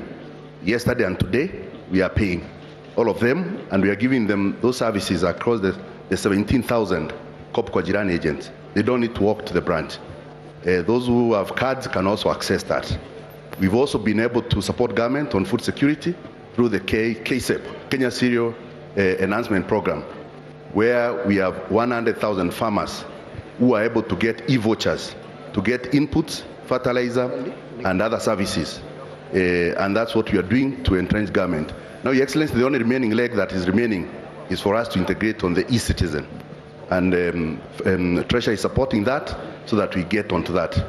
Our new core banking system, which is a 7 billion system, is live now, last 2 weeks. So we'll be able to support government to take services closer to the people. Thank you. So, you are aware, sorry. So you are aware, Mr. Marango, yes, that we now have 5,084 government services available on the e-citizen platform. And we are seeking a collaboration with you so that you have how many agents across the country? Your Excellency, we have 22,000. 22,000 agents. Yes. You think it will be possible for the 22,000 agents to have our government services on their portal and citizens can be able to access them? Immediately we integrate with the e-citizen, that would be very possible. They will be able to access that. Yes. Even right now, yes, they are accessing other services without even the full integration. Okay, yes. So how long do you think that integration will take? In 2 weeks' time. 2 weeks. Treasury just need to give us a letter to proceed. Where is the Treasury people? Where? Waziri, will you make sure? Yes, sir. Yeah? You will communicate? Yes, so that we can have these services online and citizens don't have to look for government service everywhere. Yes. They either can access government service on the phone, and by the way, yes, we are well on course with our telcos, yes, sir, in making sure that we will have by August, we will have a smartphone, yes, sir, affordably, yes, working between the government of Kenya and our telcos, yes, of $40, which is like 5,400. Yes. You can now have a smartphone where all government services, including what you people are looking for, will be available. Yes. Is that okay? And Your Excellency, on revenue collection, Governor Sakaja is here. For Nairobi County, we are collecting his revenues, and also for KRA, and 27 other counties. Okay. Yes. Very good. They are supporting you. Congratulations. It is our intention that, for a very long time, accessing government services has been a very painful exercise. People go to a government office, sometimes it is closed, the fellow who is supposed to them is sick or has gone kujivinjari mahali fulani, they can only find a coat, hanged in some desk. And it is sometimes a very painful exercise. So we are trying to make government efficient. Yes, sir. We are trying to make government effective, yes, by making sure that you don't have to queue, you don't have to travel, you don't have to pay pass fare. You can access government from the comfort of your village, either on your phone, or on all the other agents, whether it is Equity, whether it is Coop Bank Yes, like sir. you, all the other banks, and of course we are collaborating with Safaricom to make sure that their infrastructure also is made available to citizens as a place where they can access government service. Thank you very much, Your Excellency. You are ready to work with us on We that? are ready to Madam? work with you. Yes. Ready from day one. Ready from day one. Yes. And it's not going to cost any extra penny. No penny to the government and to the client. Thank you. Thank you, sir. Thank you, Your Excellency. Karibu sana to KCB Bank.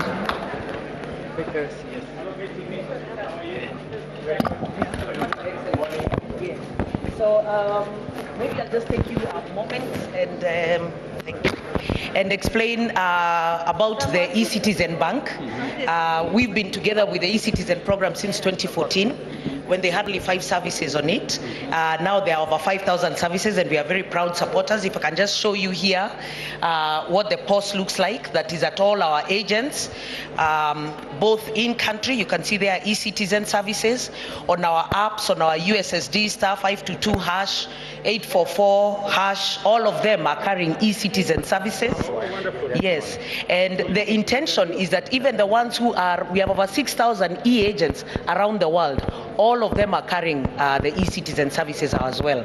And our intention is to ensure that Gavam Kononi is published on our channels as well and availed across the entire network of the bank and across the group. So it is our pleasure, truly, to work with the government.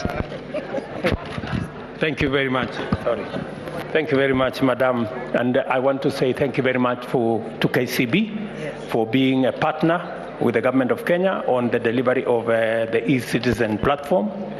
The eCitizen platform, as you are aware, we undertook that we were going to run a digital government. Yes. And my undertaking was that we're going to get at least 5,000 government services by 30th June.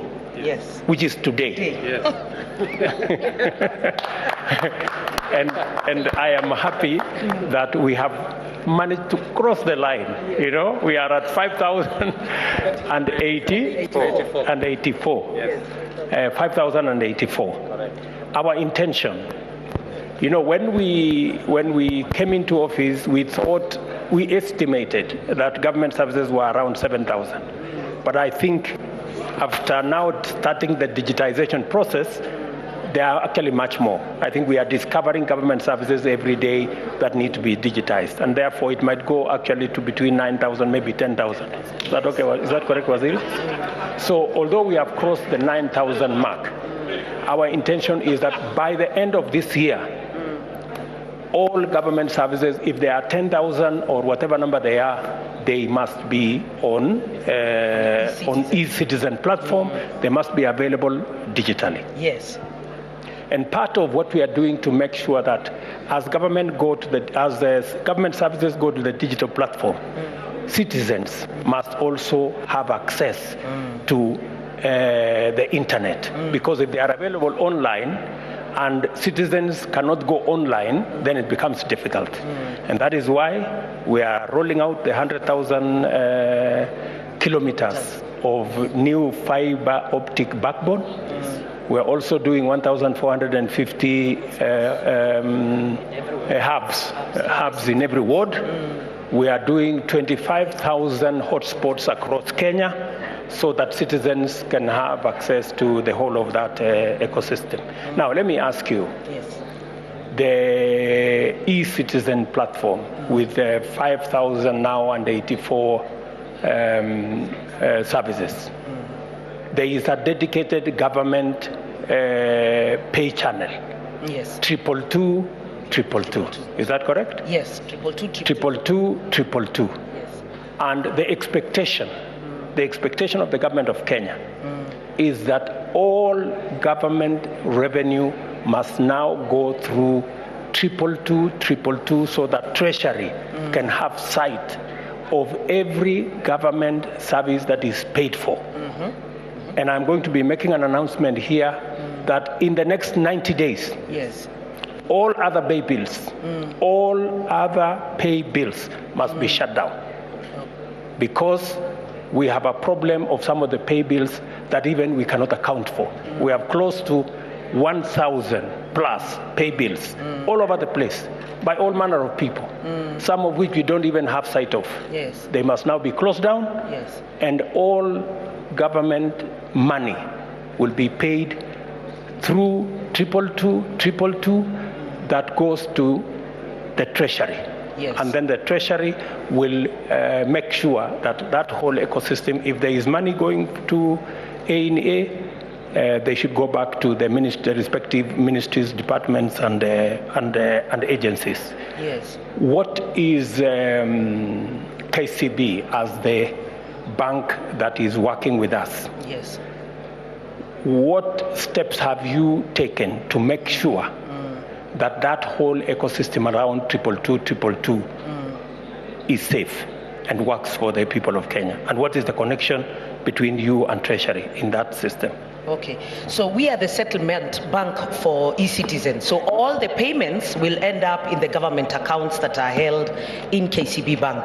Our intention is to ensure, because the convenience for all Kenyans is to have the option that regardless of where your source of funds is, whether you're carrying cash, you want to do it on mobile, you want to do it from card, you want to do it from out of the country, all of it must terminate through one channel and into one account. And that is what will ensure then that there is confidence that revenue assurance is being tracked. So our intention as the organization that is tasked with the responsibility of ensuring that the government funds are followed to every cent, that this is channeled through one path. And regardless of the source of funds though, then the Kenyan can be able to, regardless of whether you're carrying cash, you can go to any agent regardless of the bank, regardless of the location or where you are, but all of it at the end of the day will channel through one path. So maybe another thing that I would want to mention now that we are discussing this whole ecosystem, apart from making sure that there are no multiplicity of pay bills. Yes. You know,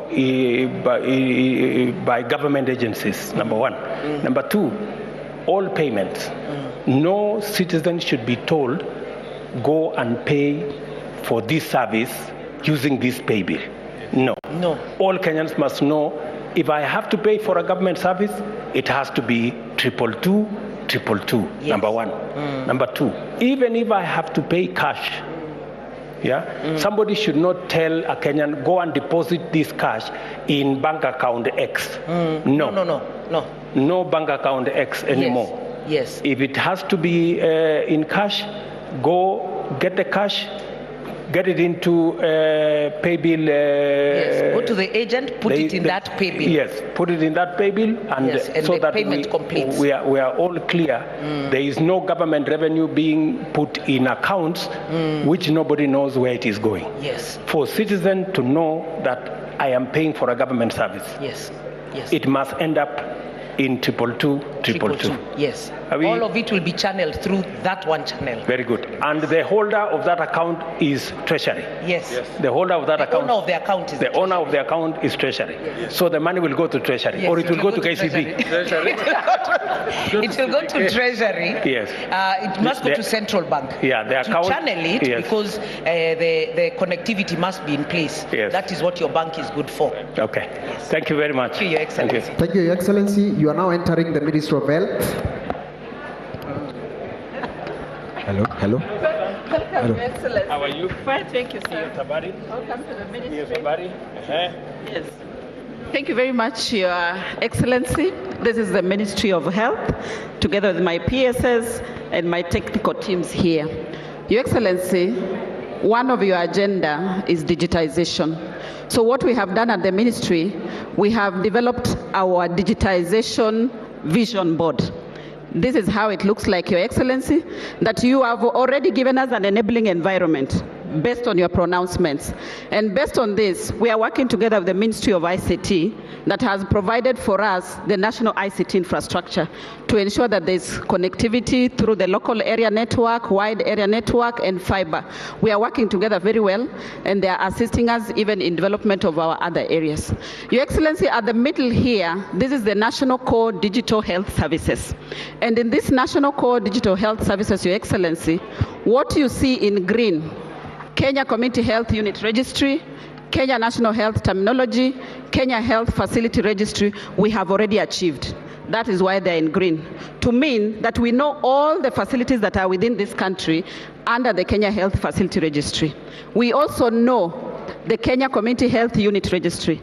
Remember, we have our community health promoters that link up to the community health unit. We already know what it is, and we have the terminology area.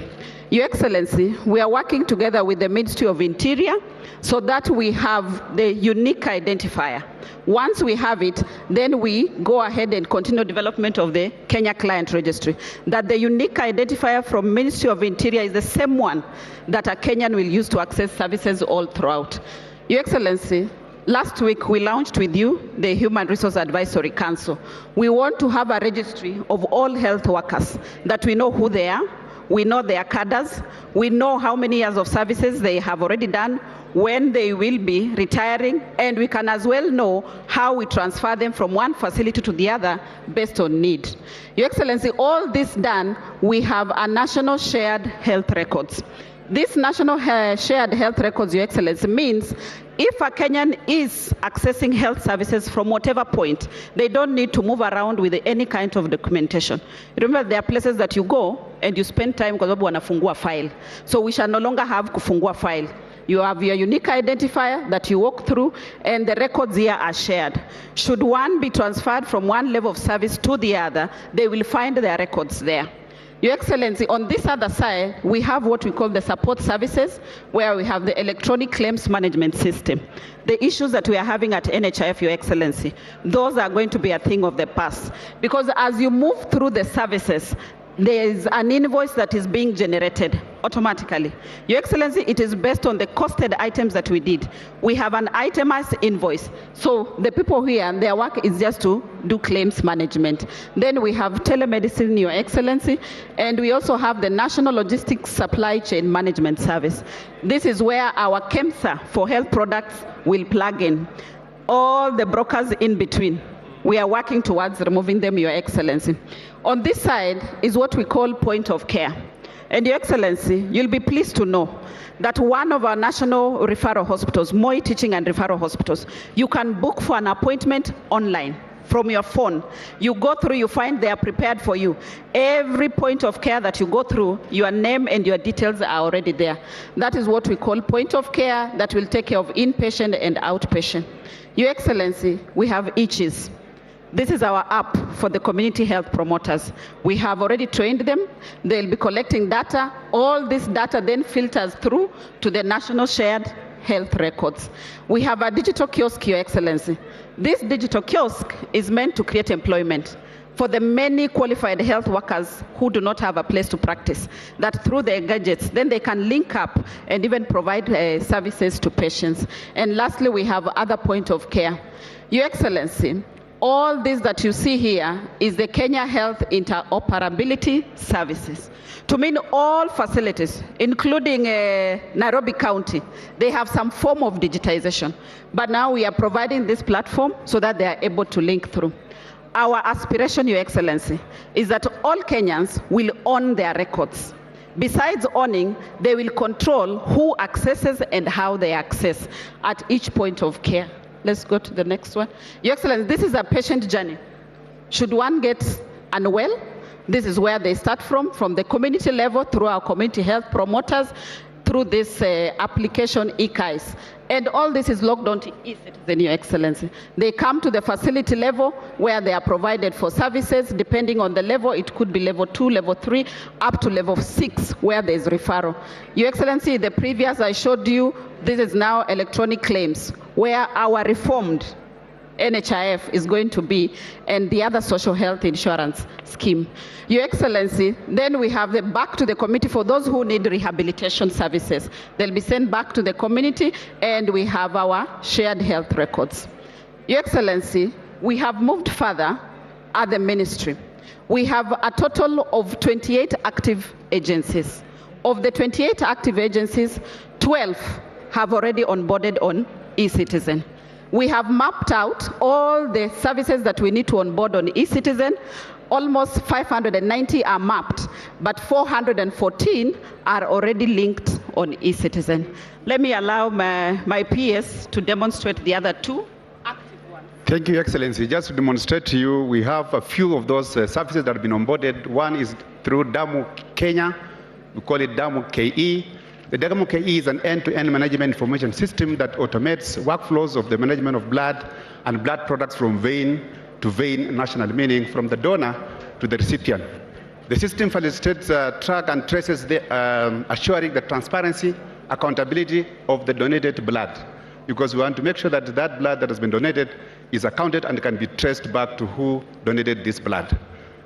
So this system, Your Excellency, it's all in the, here is where you do the registration. So the citizen comes and his or her data will be captured. And once that is captured, then the end here is the donation certificate. But in between here is what takes place, screening of the blood and all those things. All that now is online. So that's the certificate, Your Excellency. And then this is the pharmacovigilance electronic reporting system, where we give the patients to report cases of where there's adverse reaction or where they suspect that some of these medications that was given are not correct. So we have also put this in the eCitizen, where they register, and this will be how they will be worked on. And then finally, there is a certificate, there is a registration form that they will get, they will fill. So this is a form they fill when they have suspected adverse drug reaction, where they report that they have these cases. Thank you. We have Jali. This is a very interactive system, Your Excellency, and this one now calls upon that if you have your mobile, we can start. As a citizen, my colleague will show you how the citizens should access it, but the most important thing is the WhatsApp number, 0707199719. Yes, that's how it works, Your Excellency. Once you scan, then you're taken to WhatsApp and you're able to ask any question that you would want the chat box to. Okay. You start with hello. So it starts communicating. Yes. Okay. Yeah. Thank you. Your Excellency. Gives you So the if menu. you want to know about your lifestyle and wellness, you type 1. But in this, what we are going through right now is to increase accessibility. And therefore, I'll ask my PS to type 10, this locator. It locates to you the facility that is closest to you.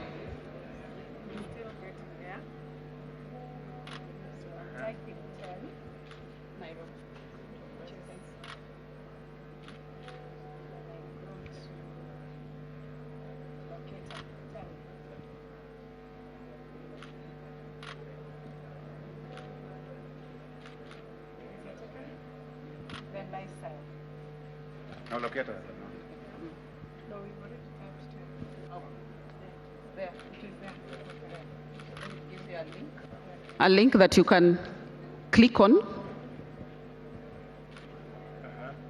It tells you what facilities are next to you, that then you can go to access services. So those are the services, and they tell you how far it is. I can see on the side. They give you the distance. Okay. So,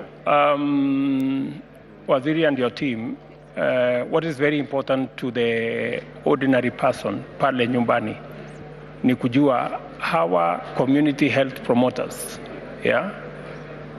What kind of service are they going to offer, and the data they collect from citizens? How have you made it possible for that data to be aggregated so that we can know what is the prevailing, disease burden situation in every part of Kenya? Thank you, Your Excellency. The community health promoters have a gadget.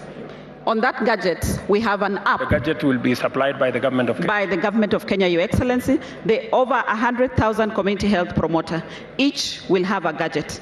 That gadget has an application, the EKS. Besides that, Your Excellency, each community health promoter has a kit. Inside that kit, they have basic first aid. They equally have those things that they can use to check the temperatures, to check the blood pressure of each member of the individual household. They will collect that data through the EKS application. Let's go to EKS. And on the EKIS application, Your Excellency, are you able to open it live, the EKIS? That after they collect that data on EKIS, we able to have access because it then reports to the National Health Record Services through the code that I explained previously. And from the national level, Your Excellency, we are able even to tell how many times a community health promoter has visited a household. If they have not visited, we are able to tell from the EKIS from the national level. Then together with the counties, we are able to redirect them and tell them that this community health promoter hasn't visited. You see, like here, Your Excellency, it is showing that they visited a household that has mother and newborn, and they are in 2 days' time, they should be visited. This one here was not visited. Jane Kamau, these are household. They ought to have gone, but they did not go. They were due yesterday. So this application, Your Excellency, it is able to assist us to monitor the performance of community health promoters. Very good. And based on the data that they are collecting here, you can see, we can generate reports now. Very good. And based on these reports, then we can even tell what is the prevalence of disease in certain parts of the country. We use it for the national decision making in terms of where should we focus on specialists, where should we focus on the health products to procure. Okay. Waziri, one more question. Yes, sir. You know the big problem we've always had with health commodities and KEMSA. Yes.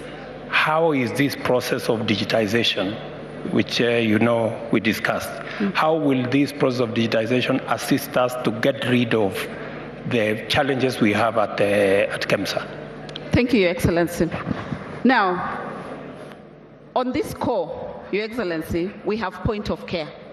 Point of care, they are recording what is happening at each level. For example, if a pharmaceutical drug is being dispensed, paracetamol at each level, it is visible here on the digital system. When it is being dispensed here, the person at the end, HPT supplier, that is KEMSA, they are able to see that this drug is going down. So then it assists them in their operations to ensure that then they reorder and restock on that. On the other end of KEMSA, Your Excellency, are the manufacturers and vendors, that they are able then to monitor stocks within here. So what this system is doing, Your Excellency, it is removing the brokers that were in between. In terms of, and what they were doing is just to increase the cost of products. So now with this system, it cuts out, because KEMSA has visibility of usage of the products on this end, and on this side, they have control because they have communication with the suppliers and the manufacturers of the items, Your Excellency. Similarly, Your Excellency, this system, it eliminates all the issues that we have had regarding claims at NHIF, because we have an electronic claims management system here. When this patient is going through all the services, information is being collected. So now you cannot introduce a fake patient in between, neither can we introduce a fake service in between, because we have an itemized invoice being managed with an electronic claims management system. Wonderful. Thank you, Your Excellency. Thank you very much. Thank you, Your Excellency. Welcome to the Ministry of ICT. Welcome, Your Excellency. This is the Ministry of ICT. Here we want to espouse how we are leveraging on ICT to deliver the entire government development agenda, Your Excellency. You are aware that in your government's bottom-up economic transformation agenda, the digital superhighway is a standalone thematic area because it is an enabler to all facets of what we want to do and also a critical success factor moving forward. So we will illustrate how far we have gone in the delivery of digital infrastructure, where we have the establishment and operationalization of the 25,000 free Wi-Fi hotspots, the 1,450 village digital hubs, the rollout of the 100,000 kilometers of fiber, the setting up of the data centers, and then how, through the Office of the Data Commissioner, we are coming up with an elaborate risk mitigation framework that ensures both data privacy and data security. On the flip side of it, Your Excellency, with that infrastructure in place, we are also going to illustrate how we are leveraging on ICT to move away from the traditional way of doing business to e-commerce. We will also illustrate how we are facilitating optimal exploitation of the potential of the creative industry through our studio Mashinani, which is domiciled within the Kenya Broadcasting Corporation. We will also illustrate, Your Excellency, how through ICT we are facilitating virtual registration of journalists through the Media Council of Kenya. So we'll start with PS Professor Kisangani to illustrate what we have here with respect to e-commerce. Thank you, Your Excellency. Our journey has been a long one from this booth. I'm sure you used it one time. As you are calling, people are still queuing to pick it. But you can see we have moved even in terms of the post offices. We are no longer using, some services are not going through this because they are digital. You can deliver letters through the courier services. But as you can see from this illustration, Post Office has already done 772 services, passports delivered through this procedure, and we can still do other things in agriculture. And so long as you just make your order, you can make your order and pay, and the poster can deliver even to the last mile. So that's where we are, and we are no longer storing money in boxes and strong rooms. Now we can use the digital transformation to do that. So I think you could see CS has mentioned something about registration of journalists, Your Excellency, and this is where the Media Council is. They have been registering journalists. All you need is to make an application using your phone, and then you will have to be approved and then registered. So anytime they come to functions like this one of yours, they will be just checked, and then that verification can be done, Your Excellency. And I think this is a pet project to you. You have been talking about talent building. Studio Mashinani is here. They are just demonstrating the training that we undertake at Studio Mashinani as they develop talent in music and acting, and KBC is on it, and it has been doing a very good job. So here is where we shall have the creative economy developed from our KBC studios, and then we make money out of that. Thank you, Your Excellency. Then, Your Excellency, let's come to the digital infrastructure here. PS Tanui will take us through the digital infrastructure and other facets of our digital transformation agenda. Welcome, Your Excellency. Supporting all the other sectors is one of our roles to ensure we deliver for support health, agriculture, and all the others, and to support a real transformational agenda.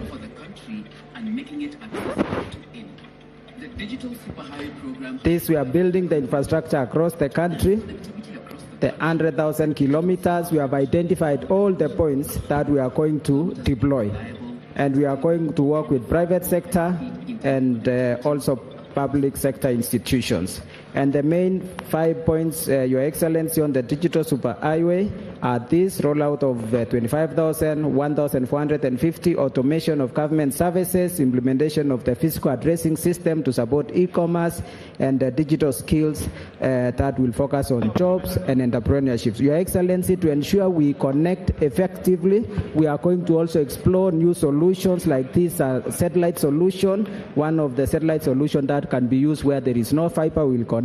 And Your Excellency, the digital superhighway goes to the device, and this is one of the devices that we are working with the private sector. Michael is from Safaricom. These are the devices. First week of August, yes, around there. I want you to speak to that. I had a candid discussion with Safaricom, all the other telcos.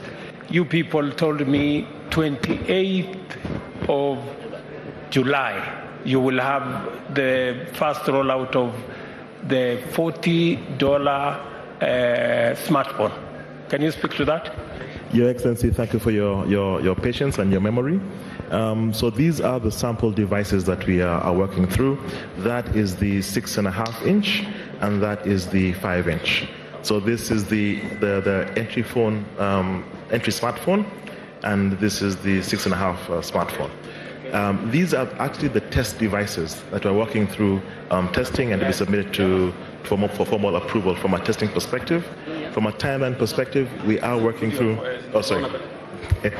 We are working through the process of the factory setup. The first part of the assembly equipment is now in country and being cleared. We are looking at the next couple of weeks. So we are fairly confident in saying that in August, we will have the... August, are you telling me to tell Kenyans that in August, they can buy one of these phones from your enterprises? Your Excellency, in August, we expect that the factory will be producing phones that will be ready to go to market. In August? In August. In August? In August. This year?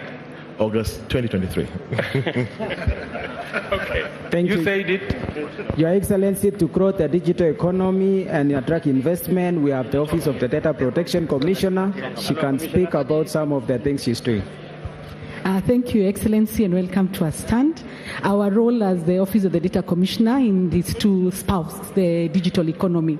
And you know, in the era of digital economy, there's a lot of information exchanging, and that is personal data. So we are responsible for making sure that it's safe towards digital economy. To Your Excellency, because of the data protection regime, we are able to get more investors into the country so that they're able to invest in this economy. Thirdly, Your Excellency, as an office, all our services are online. We have registration. Your Excellency, you launched the portal. As we speak, we have a portal here to show we have over 3,000 who have registered since January this year. Also, we have complaints. Anyone who is, just to give Kenyans confidence, if there is a breach in as far as their data is concerned, they can file a complaint with us, Your Excellency. Thank you. Thank you, Your Excellency. And here we have one of our entities concerned ICT Authority and helping us to implement most of our programs. Okay. Welcome. Thank you very much, Your Excellency. Welcome to the ICT Authority. We provide technology to power government digitization. And for us, the aim is to improve the quality of life, accelerate economic growth, raise productivity and national competitiveness. Your Excellency, we have walked a long journey in the area of automation, as you've seen from the old technology. But really what we are looking at is establishing and coming up with an intelligent government where all entities speak to each other and it is citizen-centric. We are guided by one point of reference. We have put together all our plans to support all the sectors in one plan, which we are calling the ICT Master Plan.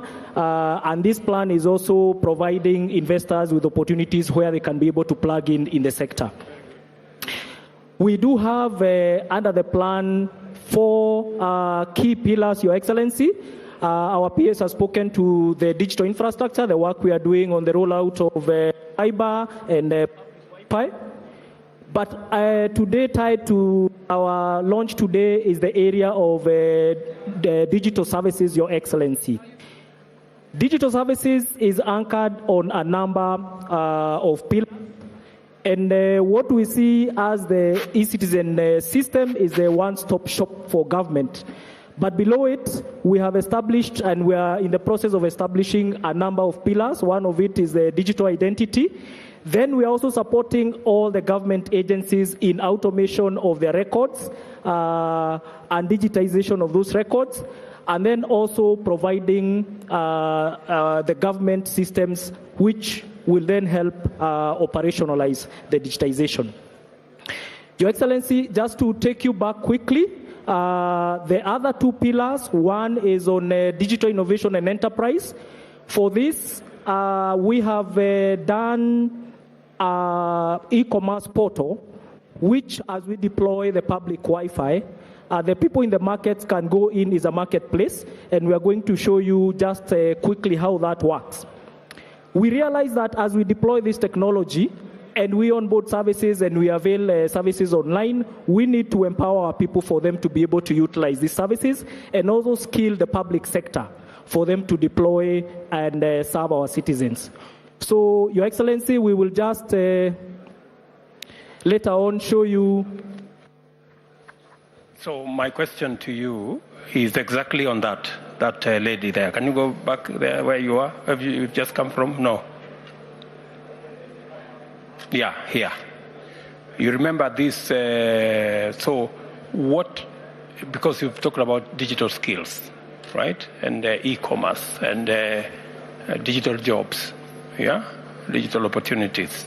So, what is the plan on digital skills? because we have the program that we are working with Tibets. We have asked our members of parliament to work with you at the ICT to establish digital hubs. Yes, Your Excellency. Or ICT hubs. Yes. 1,450, one in every ward. Yes, and I am happy that members of parliament have agreed, and they are already working on the legislation to enable CDF to be deployed in that. And then number three, we also need to bring, working with the counties, and I'm happy Governor Sakaja was here, working with the counties to bring the vocational training centers. There are about 4,000 of them. The vocational training centers in every part of Kenya should be brought into these metrics of them being centers where we can deploy the education on e-learning, e-commerce, and e-skills. Yes. Have you thought about that beyond what we are doing, Waziri? Yeah. Thank you, Your Excellency. We have already have consultative sessions with the Council of Governors, and the county governments have committed to make the vocational training centers available for this purpose. We have agreed on very, very clear roles and responsibilities. As government, we are going to provide the internet, we are going to provide the personnel. But the county governments, first of all, they will ensure that as we roll out the fiber, they will not be charging anything for the way lifts. That will be free to enhance connectivity. They'll also then subsequently ensure that the polytechnics are available for us to deploy the devices, and they are going a step further to facilitate the defrayal of the cost of electricity in all those institutions, so for purposes of sustainability. And have you also considered, just in case the counties don't have the money, for example, to put up an extra ICT facility to be used in the Tibet, in the vocational training center? Yes. Have you considered how we can work with members of parliament? Yes. Because members of parliament have proposed that they can use the CDF facility to build either a lab or an extra classroom for this purpose.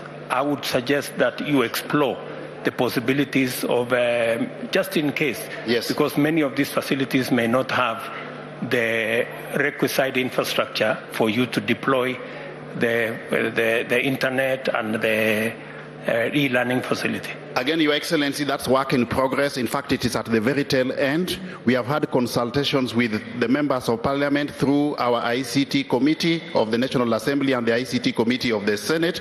They have committed to provide facilities in each and every ward where we can do the deployment of the village digital laboratories. They have gone a step further, Your Excellency, to facilitate amendments to the relevant acts that would enable them to meet some of the costs of the challenges we have been facing, such as electricity, Your Excellency. Thank you. Thank you very much. Thank you, Your Excellency. Welcome to the home of Hustlers. Your Excellency, welcome to the Ministry of Cooperative and MSME, Your Excellency. If you don't mind, you can take a 2-minute sit, or if you can stand. Your Excellency,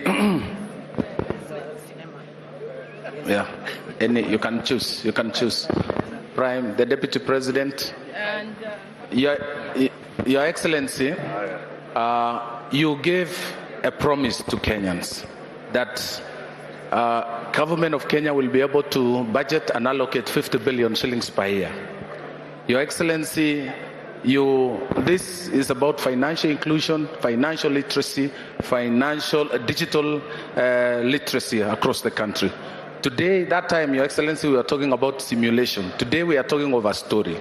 We have traveled the journey. Today is exactly 7 days. This is the youngest fund in Kenya, but the largest fund at the same time. So, Your Excellency, I'll take you about 2 minutes to just show you and demonstrate the journey we've traveled since November 30th last year. Your Excellency, to access this fund, you go to a USSD code, *254, and then that takes you to the page of the Hustler Fund. Your Excellency, this is the journey we've traveled. The first product is personal loan product. You can see from here, in November, that one day, we recorded 410,000 subscribers.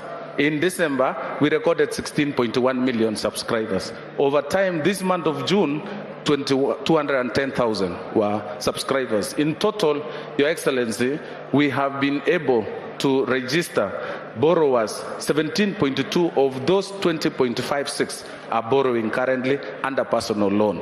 Now, these are the features and the statistics that we are generating from that data. Gender distribution.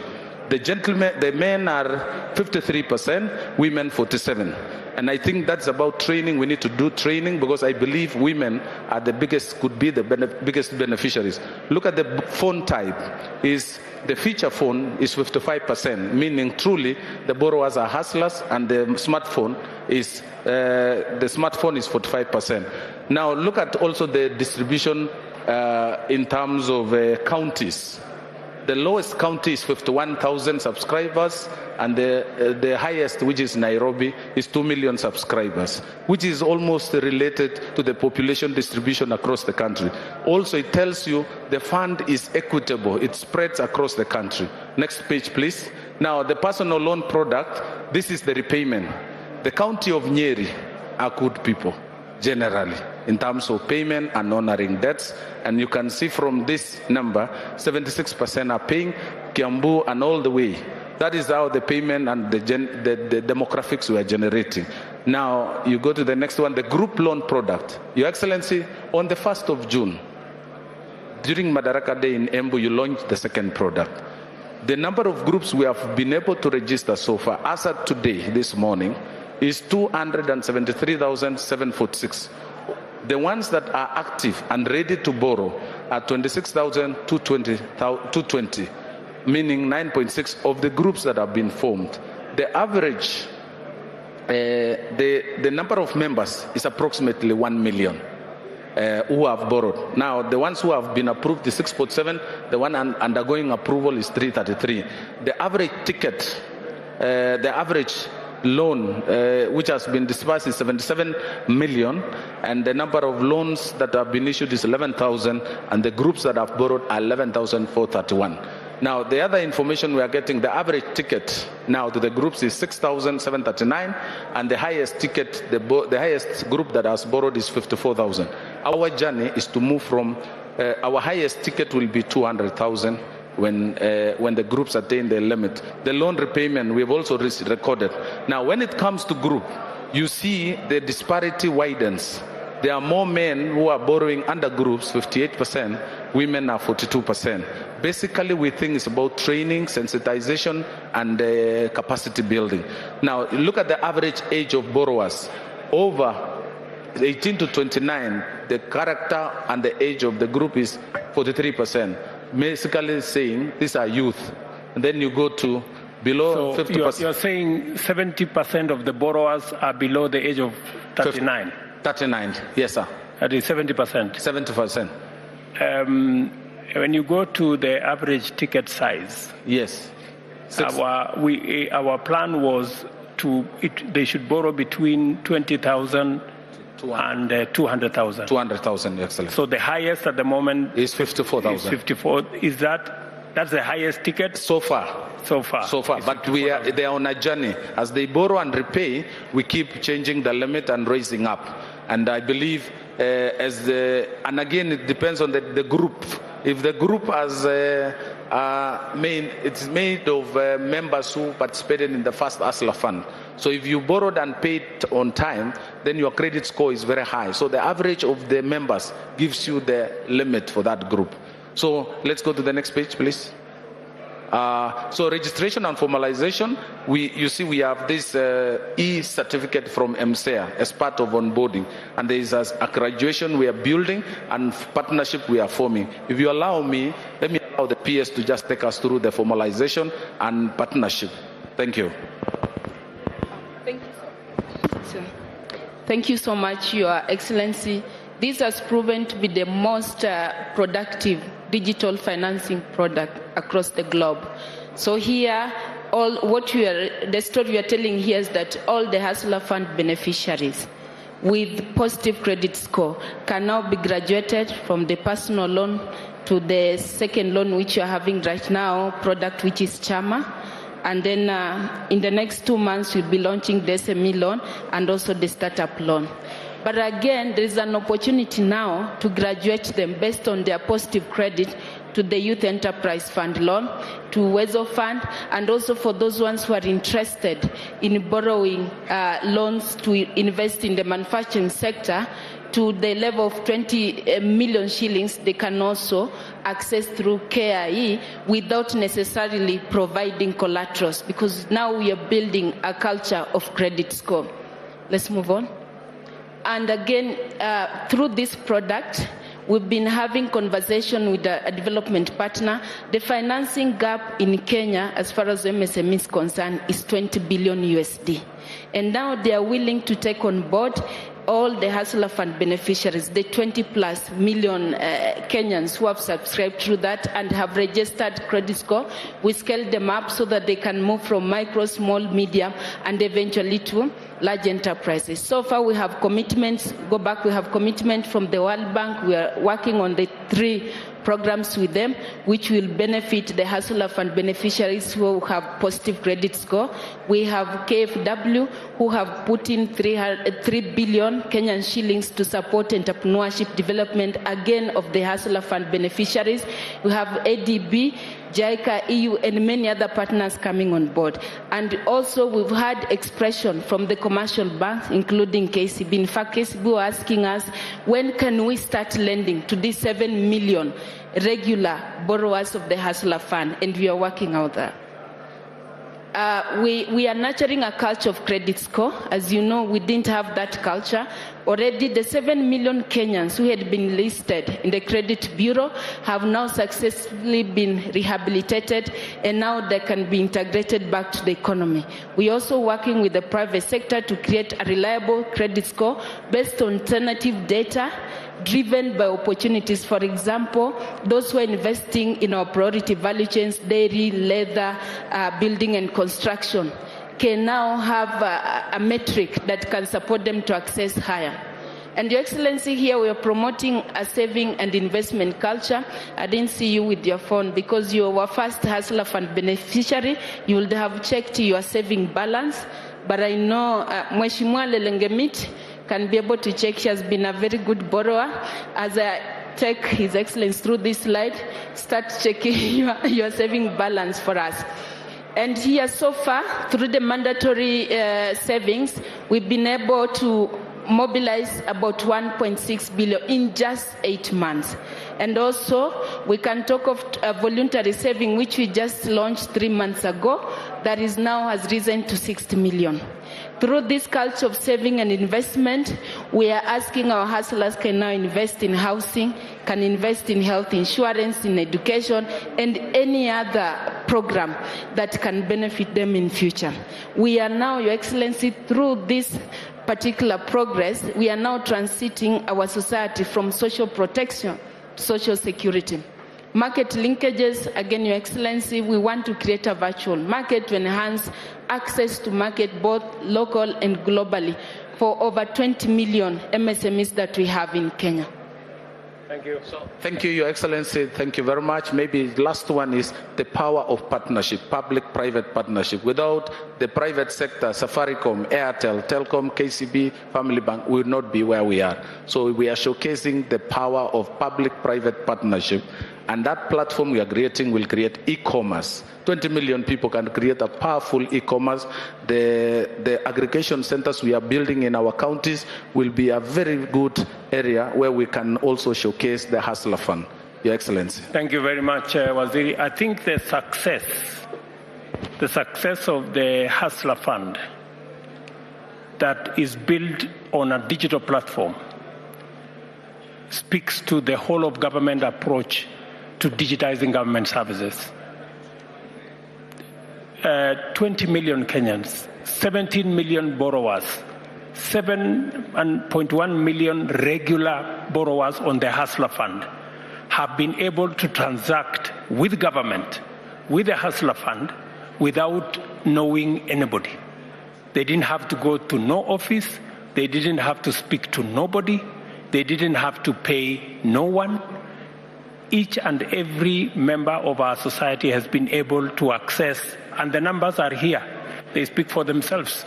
County by county, we have 2 million people in Nairobi County.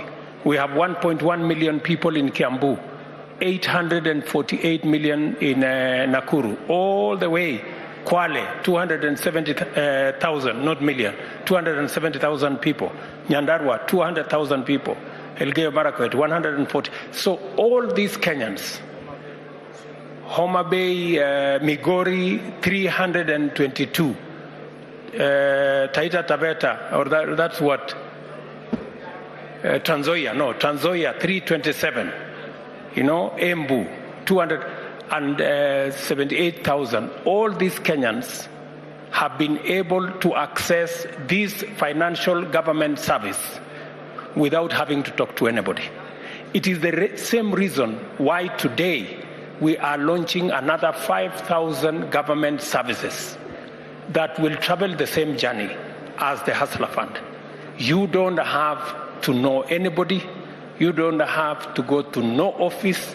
You can actually interact with government, access government service, pay for government service without having to go to no office or to see anybody or to bribe anybody or to influence anybody. That is the kind of government we are building. On a digital platform, using technology, we can make government efficient, we can get government effective, and we can make government accountable. We don't have to lose any money because of pilferage or because of interaction or people, Kenyans having to bribe anybody to have access to any government service. I know members of parliament like Mr. Lelmengit here, they were waiting for government to give them the Hustler Fund money so that they can go and set up an office and distribute the money to their supporters. I'm sorry, Mr. Lelmengit and your group, that it was not possible. The digital platform assisted us, and we made things easier for you. You don't have to struggle identifying people. You don't have to be blamed for giving this guy and not giving the other guy. Technology has made a lot of things easy for us. Did you have something to say, Mheshimiwa? Yes, Your Excellency. I'm also a beneficiary of the Hustler Fund. From the first day, I borrowed 5,000 when you launched, 500 shillings when you launched. And now I can comfortably borrow 3,500. My savings is around 3,200. Very good. And we have voluntary savings and we have mandatory savings. Okay. So it depends. When it's you borrow, for example, you borrow 3,000 shillings, mandatory savings is 150 shillings. Okay. But we can also add on the voluntary savings. Very good. Thank you, Your Excellency. Thank you very much. Congratulations. Thank you, Your Excellency. Karibu to the Minister of Foreign Affairs and Labor. Karibu, sir. Karibu sana, Your Excellency. Here it's a partnership between the Ministry of Foreign Affairs and Diaspora and the Ministry of Labor. It's about Kazi Maju. We're also cutting the middleman. So what we've come up with a platform whereby Kenyans can go online and look for job opportunities all over the world. So we'll be posting a lot of opportunities from different countries. You go in there, you find a section where you can put in your details. It connects you to agents who are recruiting people from different parts of the world or even from this country. You are able to also be able to get a skill assessment done so you can look at the different opportunities, and we connect you directly to the employer. It goes all the way until you leave the country with even a stamp that allows you to leave the country, that immigration has cleared you, that you are going to a job that is known. It will also be able to track the remittances and how your life is continuing overseas. So itakuwa ni kama kazi chap chap. Hakuna mambo ya kungojea kutafutiwa kazi na mtu. You log in, you get your job, and we'll be feeding the jobs here and cutting out scrupulous agents. So if an agent is not listed in this system, you don't trust them. Kenya government itself, the Ministry of Diaspora, will also become agents. We are forming teams that will be going out in the crowd, different parts of the world, looking for jobs and uploading them so that Kenyans can also apply for those jobs that have been sought out by the Kenyan government. I'm going to give the Minister of Labour to say a few words. And we've got a champion, Judy Chipchichiru, who has been able to send over 7,000 people overseas. And we've got a young man called Zablon, who today wants to apply and look for a job immediately and get posted so that he can leave the country in a month and go look for opportunities overseas. Your Excellency, Kazi Maju. So Kenyans need to be ready to apply. 2 questions, Waziri. Yes, sir. I asked you and your colleague in Ministry of Labour to work on bilateral labour agreements so that we can have a framework where Kenyans access the jobs in a manner that nobody takes advantage of them. We negotiate ahead of time. We know how they're going to stay. How far are we on the matter of bilateral labor agreements? Question number 1, because that's the correct framework for us to do it. Number 2, you know the intention of this government is to make sure that we take our remittances from 400 billion to 1 trillion. Beyond. 1 trillion is our mark. How many jobs is the target for the next 5 years? How many Kenyans do we want to export as labor to other countries? What is the target? Thank you, Your Excellency. The first one about bilateral labor, and I'll let my colleague also answer some of the questions. I don't want to hog the microphone. As the Ministry of Foreign Affairs, we make sure that first we have bilateral agreements, frameworks with different countries. For example, in Australia, they are looking for people as low, not as low, but people who don't even need to have a lot of skills. You can go there with a bit of skill as a barrister, you can go there as a little skill as a sweeper and all that. And they're importing them from Europe. Kenyans can't go there because we don't have a bilateral framework. So we can't even sign a bilateral labor agreement. So we are trying to get bilateral frameworks with as many countries as possible. The Ministry of Labour then comes in and initiates bilateral labor agreements. And she'll be able to tell you how far we are. We have signed quite a bit and we're working on the others. I will let Judy also answer the question on the issue of the numbers, because we've been dealing with that so that at least somebody gets a chance to say something also. Thank you, Your Excellency. We work with the Ministry of Foreign Affairs. This is an integrated system. We call it Diaspora Labor Integrated System. On this system, we have everyone here. We have the job seeker, we have the recruitment agencies, and as a ministry, we do the bilateral labor agreements. We've already done with the Gulf regions. We already had for domestic workers, but now we want to review to have the other skills brought on board so that we are able to export everyone, not just the domestic workers. So we've done with the Gulf region. We are about to do with Germany. We are about to do with Canada, and we'll be good to go. Okay, do you have time? How much time do we give you for the other? Because already we had conversation with the German government, yes, and they asked us that they want 250,000 workers. Yes. We have close to 100,000 workers going every year to Canada from all over the world. True. A part of that should come from Kenya. Mm-hmm. We have the same thing in South Korea. You remember we were in South Korea. Yes. We have the same thing in the US. We have the same thing in Australia. We have the whole of the Gulf region.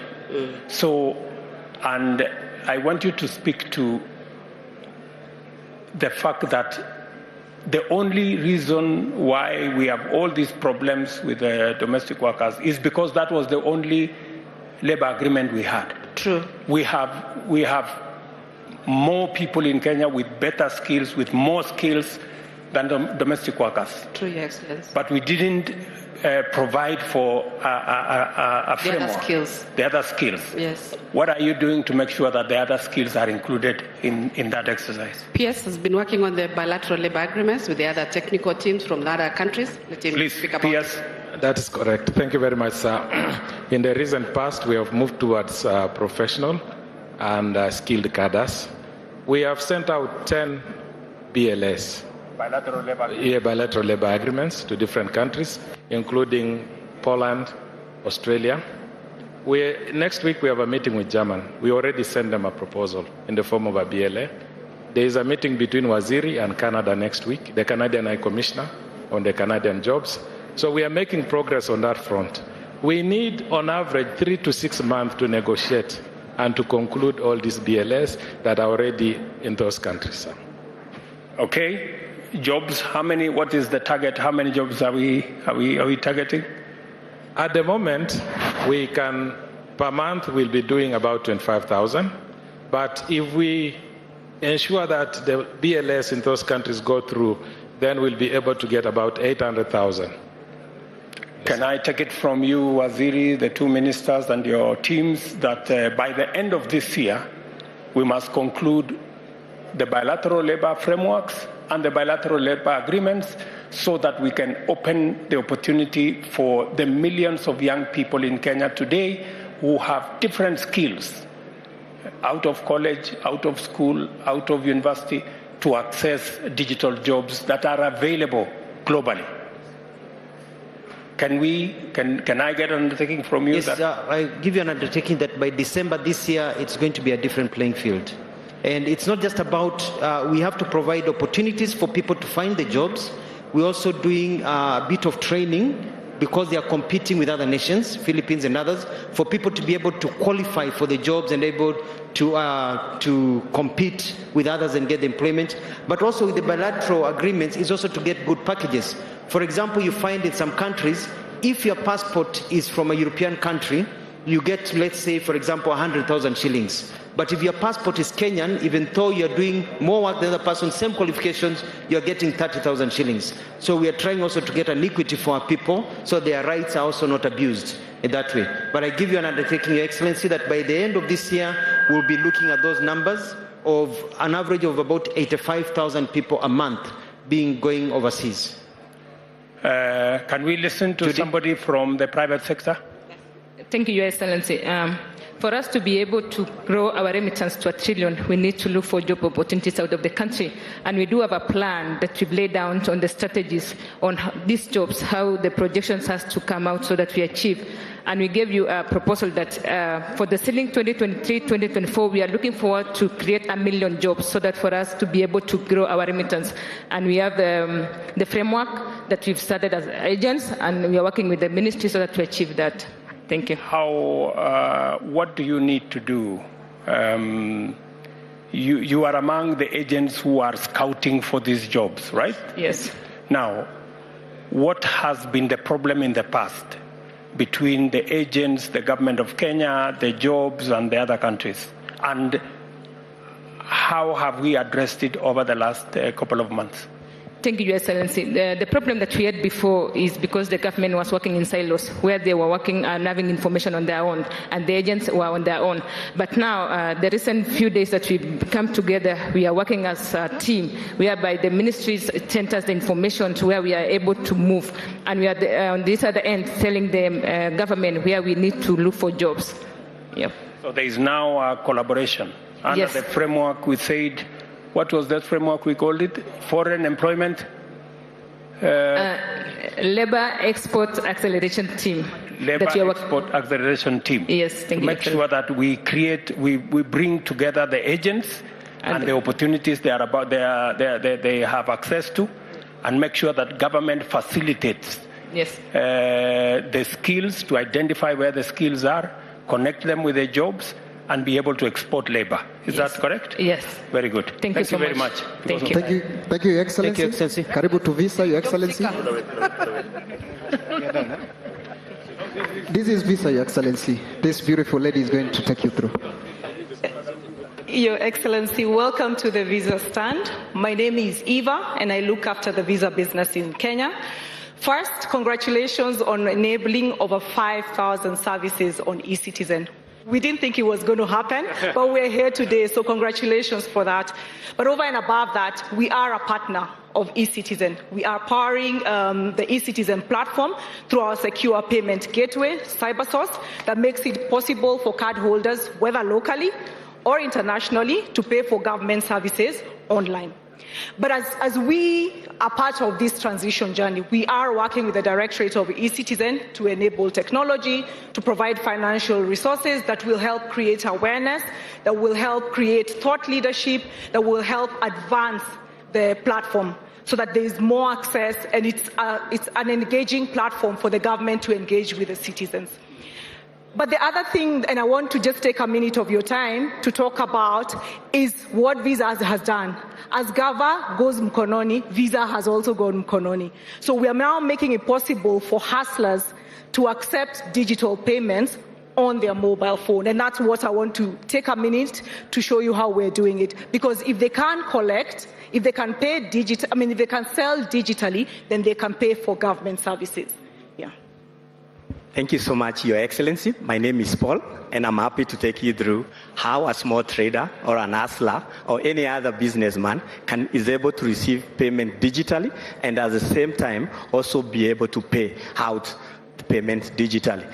So initially, we used to have a challenge whereby I needed to have a separate device for me to accept Visa transactions. But right now, what we've done, and it's been a journey, is all what you need is your phone. So as long as I have a smartphone, I can have the payment capability in my phone.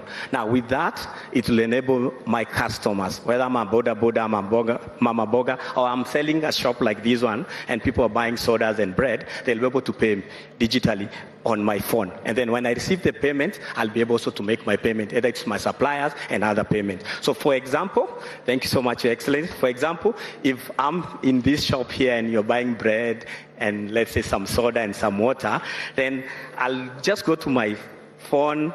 It is just a normal phone. I'm using actually my own phone, and I'll be able to do a Visa transaction. Assuming the items you've picked are for 450, then I'll be able to charge my card, and I'll be able to receive the money. So I'll receive the money from my card, and then the money will go to my bank account. Thank you. Thank you, Your Excellency. Welcome to Safaricom. The CEO of Safaricom is going to take you through, Your Excellency.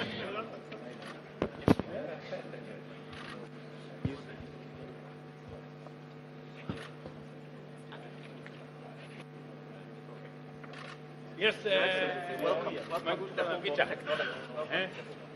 Very good. Sorry. Yeah. So you welcome, Your Excellency, Honorable Cabinet Minister. So you welcome to Safaricom.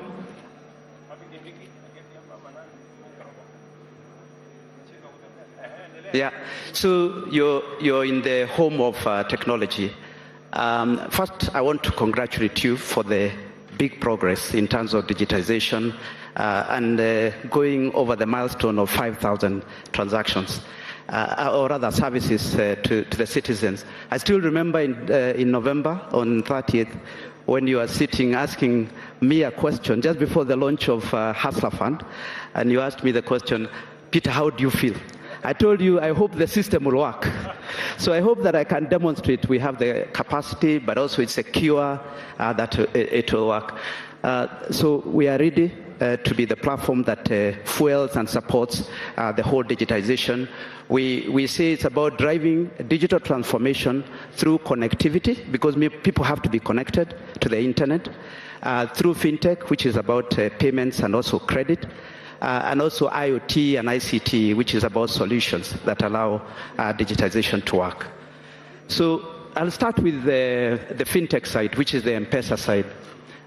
So of course, Safaricom enables real-time payments for government, and that creates transparency, but also from the person who is paying, it is lower cost, they do not have to travel, and we fuel secure transactions on a daily basis. And you've heard from all the rest of the presenters that they rely on M-Pesa in terms of payment. And the fundamental basis of M-Pesa is actually payments. Then we go to credit, which is where Hustler Fund, Women Enterprise Fund, we are already in phase 2, and CS has spoken through the progress that we are making. We are pleased with what we are able to do, and we are looking forward to phase 3 and 4, Your Excellency. The third one is vouchering. we are powering the fertilizer project, which through the Ministry of Agriculture, both the actual platform, but also the user journey, including the stock management, that is being powered by Safaricom, but also the actual payment. So it's not just the payment, worth 11 billion Kenya shillings by registered farmers. We have 489,000 farmers who have already claimed the subsidies. We are also working with other agencies of government, like HELP, the Higher Education Loan Board, so students can actually pay and manage their loans through this, including we are giving them a credit score so that they understand which students are doing the right thing. And the money is actually, we ensure that the money is used for what it is supposed to be used for. So if money is used for, it's supposed to be used for tuition, it goes to tuition. If the rest of the money is open, then the platform actually manages that. The second thing that we wanted to talk to you, Your Excellency, is connectivity. And our commitment is to ensure that everyone has access to the internet, whether it's through mobile and also through the fiber network. I know you have a big plan for the fiberization of the country. We already have 450,000 homes passed through our fiber network, but also our fiber infrastructure that supports our mobile network can be the backbone and also support the work that you are doing in terms of achieving the 100,000 kilometers. In terms of mobile, we are at 97% coverage on 2, 3, and 4G, and now we have launched 5G. We will have 800 sites at the end of this year in terms of 5G. But the most important is to make sure that we don't leave anyone behind. So we work with the ICT ministry through the USF to ensure those areas that are not commercially viable, they are managed through that fund. Now, of course, once you have connectivity, you need devices. And I know this is one thing that we have spoken for a while. And I know you've been updated by the ICT CS. Yes, we will have local production, and I know that you have already been updated, so I won't go through that. But I'll also say we also have funding in terms of pay as you go.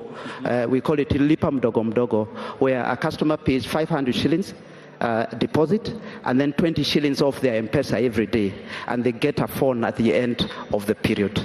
And we don't charge a big interest. Our objective is to ensure that the customer has a phone.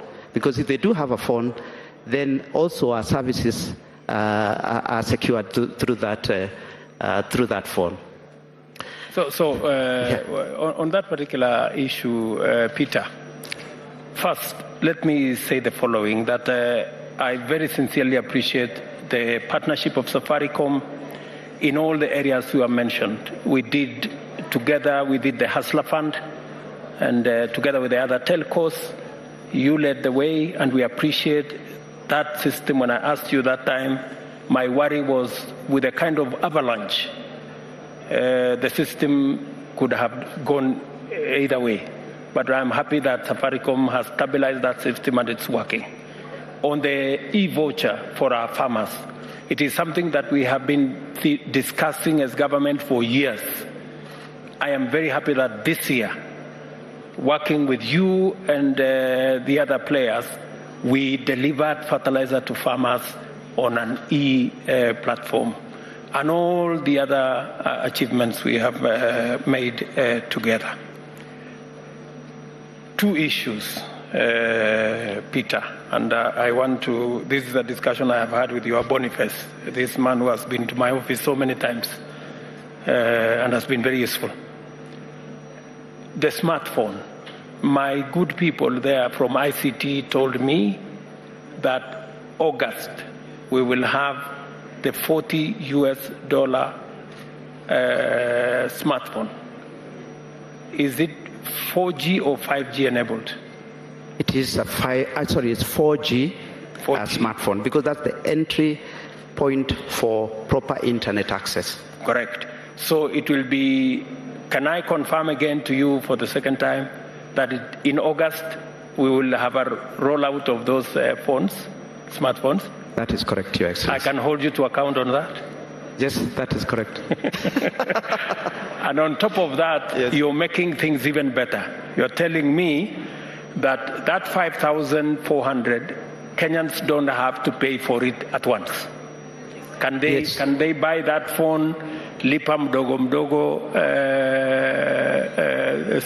style? They can? They can.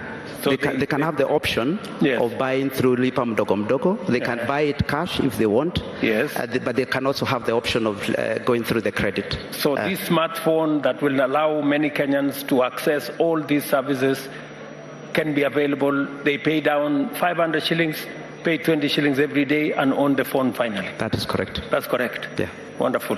So I think that is something we should congratulate you for. Proceed. Oh, I proceed. Thank you, Your Excellency.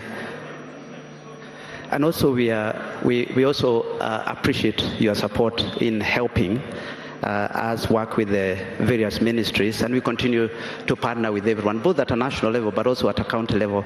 I know Governor Sakaja is here. We are also working together to ensure that both the counties are actually enabled in the same way that the national government is enabled. So thank you.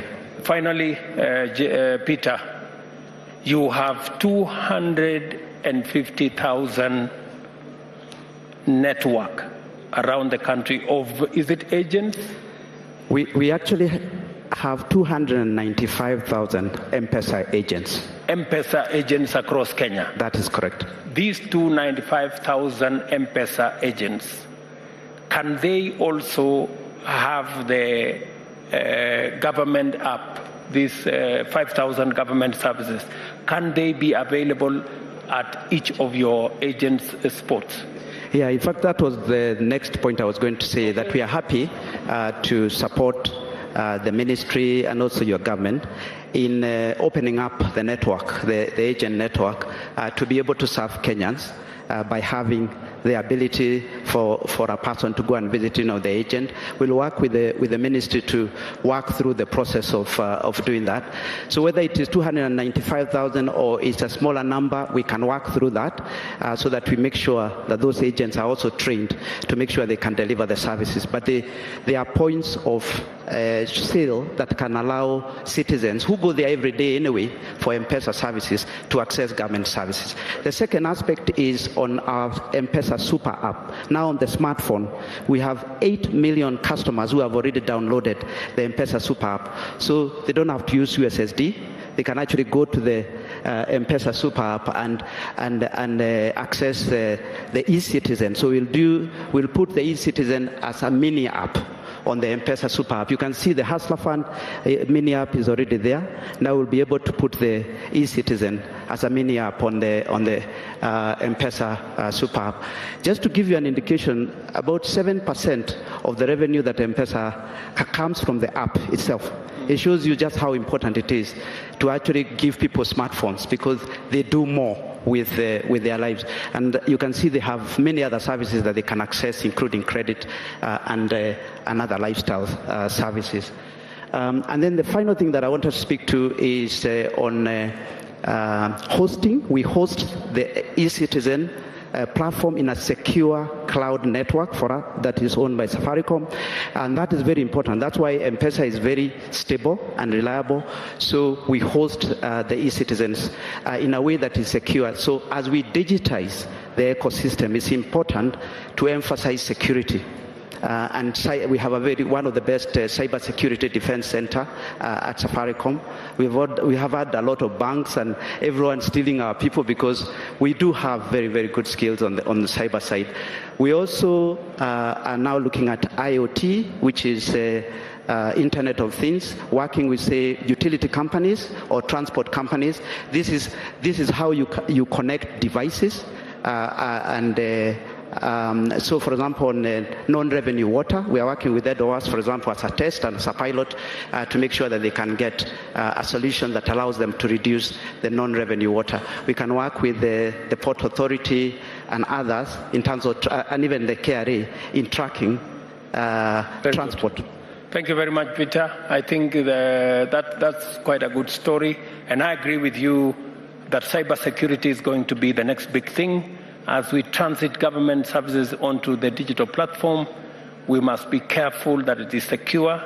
We appreciate what Safaricom is doing, but I've already instructed Waziri here to work with his team to make sure that we have a backup of all the services of government at the DoD, and we have another backup at a secure place, which I have told you where you're going to have several backup facilities, and that because of the sensitivity of this platform, now that the whole of government is moving into that platform, security becomes front and center. And I have told Waziri here to consult with his colleague Owalo so that we can consolidate the whole of the e-citizen platform at the Ministry of Interior, so that we are also seized of the security requirements that are necessary to secure the delivery of government service on a platform that cannot be accessed by people who don't have to. That's great, Your Excellency, and we'll continue to work with the team. The final one is the communication itself. So we've worked with PHB Talk and the rest of the team in terms of coming up with the comms, and you've talked about the channels that we can enable, including the communication. We are experts in driving brand. You know what we did with Hustler Fund. We can also support on this, and very, very happy to be involved. Thank you, Sana, Your Excellency. Thank you. Thank you, Your Excellency. We now welcome you to the world of digital content creators. Your Excellency, these are among the 1,000 jobs that are being created by digitizing.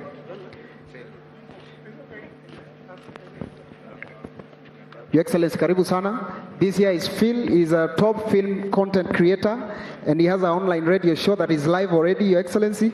Ukiingia hapo sasa utakuwa live kwa studio akuuliza maswali mbili.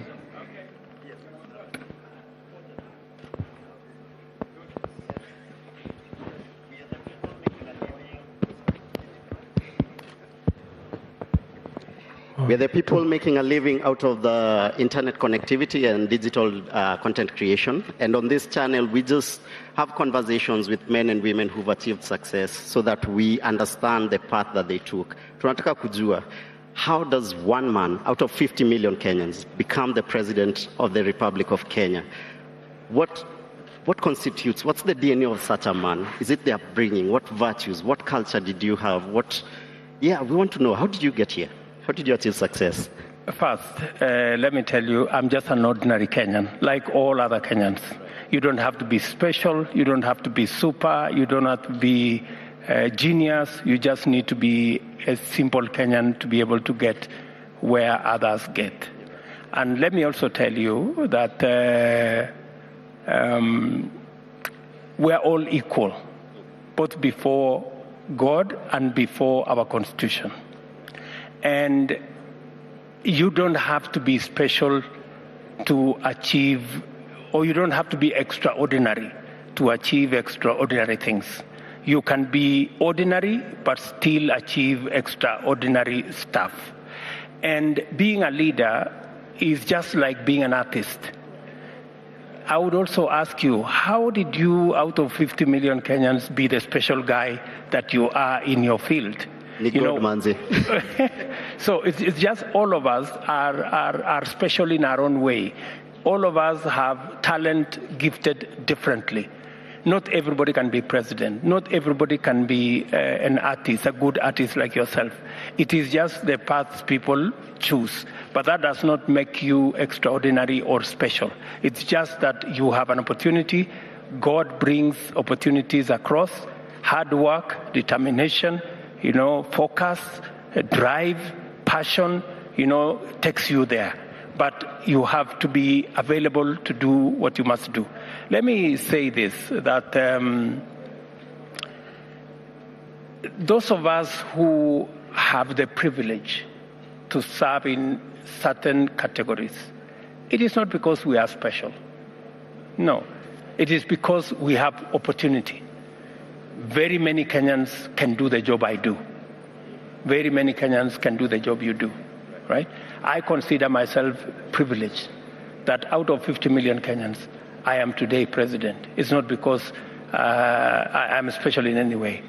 God has given me an opportunity, and that is why I don't take it for granted, and that is why I work very hard, because I need to make a difference. That's why, for example, we are here today launching this program. A lady just across in Visa reminded me that when I told them as Visa that time, because they are supporting us on e-citizen, when I told her that we were going to have 5,000 government services in 6 months, she just said she didn't believe it, right? But today, she is part of the launch of 5,084 government services that will be available online, digitized, completed. There are another 3,000 something services that are halfway towards the completion. So it just takes determination. It takes focus, and commitment. And that is why I want to persuade the people of Kenya that it may have looked difficult, 6 months ago. How are we going to move from 320 services that were available online that time to 5,084? I haven't done it alone. I have done it with a huge team. The people in the interior, I must say, they have done a wonderful job. The people in ICT, many Kenyans, the people working in ministries, departments, agencies, they have been part of this whole exercise. All I did is my part to provide the leadership. Then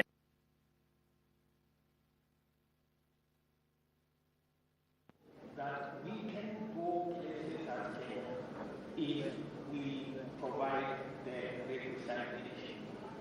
Many people are asking many questions. Are we going to get 200,000 jobs?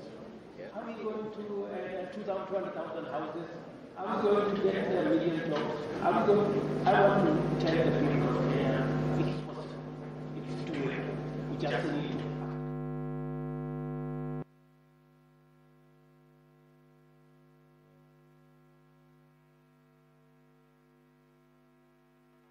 People, professionals, I don't want to say from where, told me, how is this going to go? This money will get lost.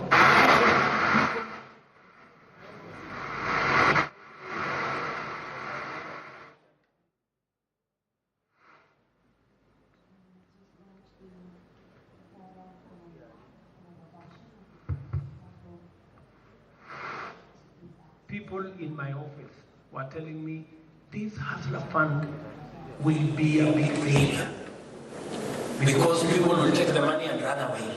We've just got to the statistics here. Over 70% of Kenyans are paying Hustler Fund, even though they were being told by some, politicians, oh, you take the money and run away. But you see, people can know where their lives are changing.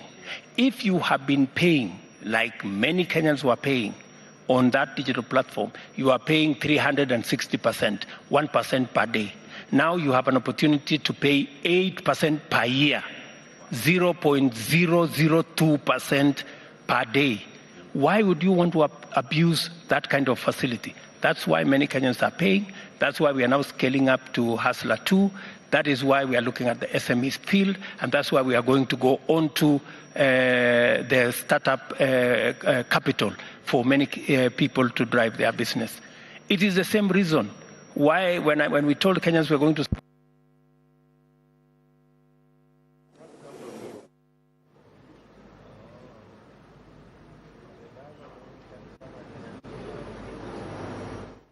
where we are. And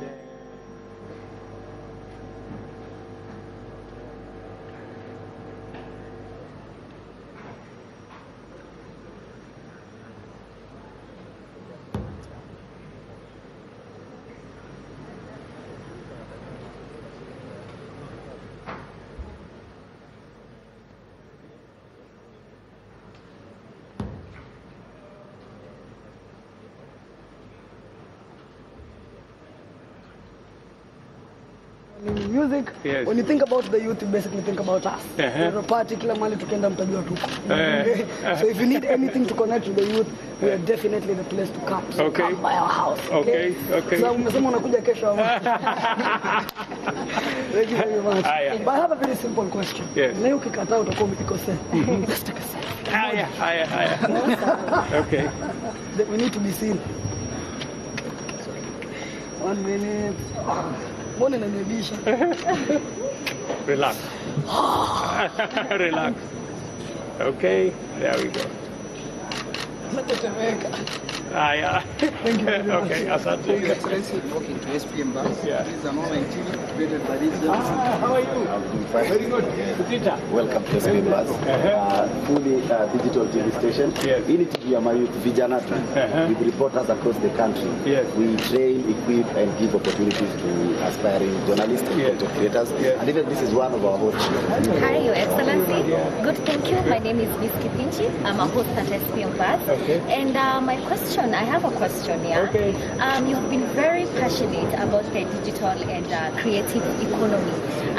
Based on your recent speeches, my question is your government having plans to create, or rather just make Kenya a digital and creative hub that would serve the African continent? Wonderful. The reason why I have a whole ministry and department on specifically creative economy is because of the opportunities that are in that space. It is also the reason why we are having this launch of digital superhighway, digitizing government service, and making sure that a facility like the one you have, which is a creative space, basically here tunauza hewa, hiyo kiwanja ya hapo. And that is where the future is. Creatives, artists, people who are in that space of music, people who are in the space of what you guys do. This SBM bus is among the largest digital TVs in Kenya. Yes. True? Yeah. So, and that is why technology and the digital space is very important. Yeah.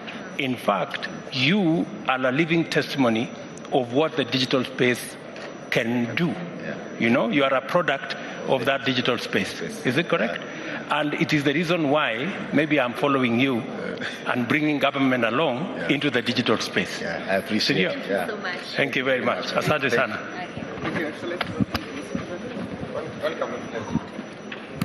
Your Excellency, karibu sana. This is the e-citizen platform. This is the heart of your government. This is where all the places you've gone to, all of them are actually domiciled here. I will now hand you over to Evid to take you through where the government was. You can actually be able to see how it was. Evid, please take His Excellency. Thank you, Excellency. I know it's been a long day, but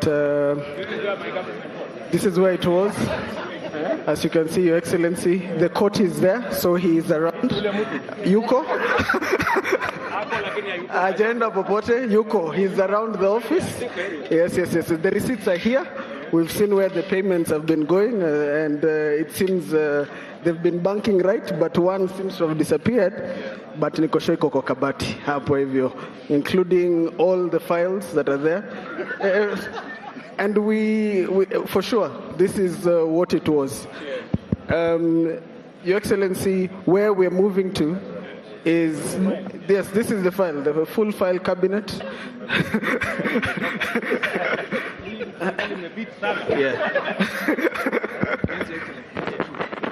So, Your Excellency, this is where we are now. Right now, through the e-citizen platform, we've collected close to 106 billion.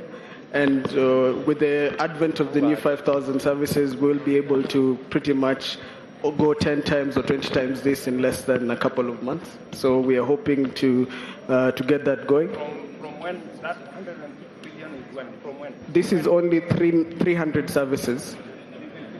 300 services that have been running on the platform, and these are small services. You're talking NTSA, BRS, the small services, very little payments, 100 shillings. They've amount of 35 million transactions that have moved through that. Here we have current services onboarded, and this is what we're unveiling today. We have a log of all the particular services. This is where we are now.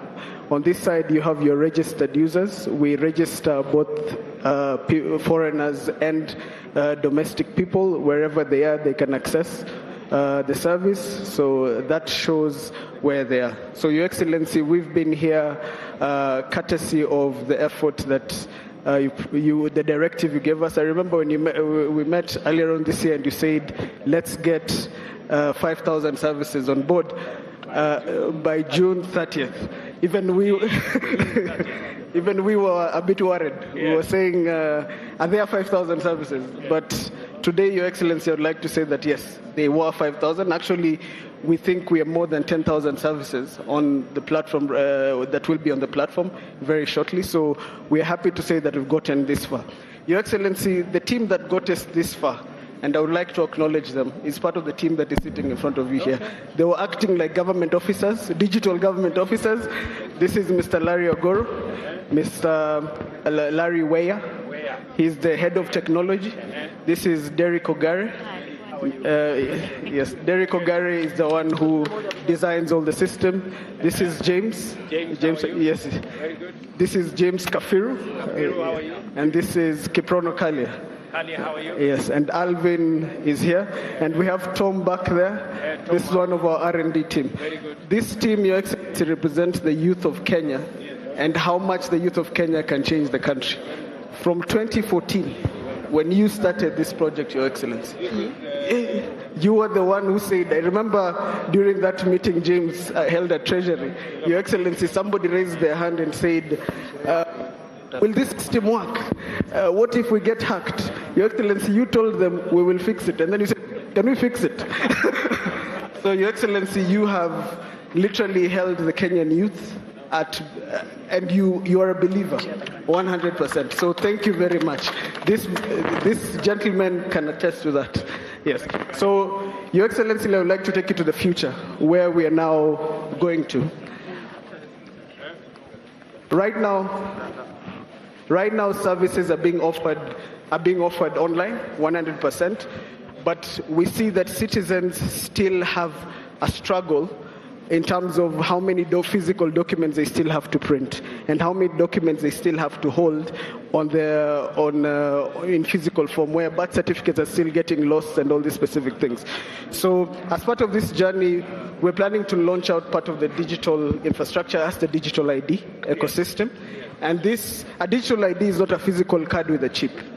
A digital ID in this particular case is specifically something that is freely accessible on your phone or just by presenting your thumbprint in this particular case.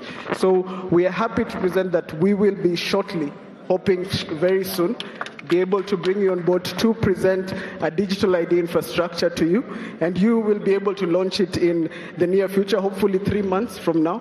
You should come and launch a full digital identity ecosystem for the country of Kenya, Your Excellency. Yes.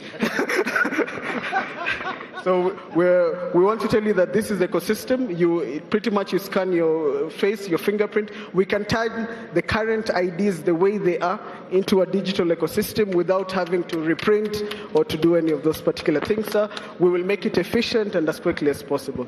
So thank you very much, Your Excellency. Your Excellency, we were collaborating. We've now taken over the e-citizen services. It is now a government entity. Now, this is your government, Your Excellency. These are the officers who have been holding the leash behind them to ensure that your 5,000 services are onboarded. And Your Excellency, I want to guarantee you that that ecosystem is now secure. It is easily manipulable, usable, and user-friendly. And these are the officers. Please recognize them, Your Excellency.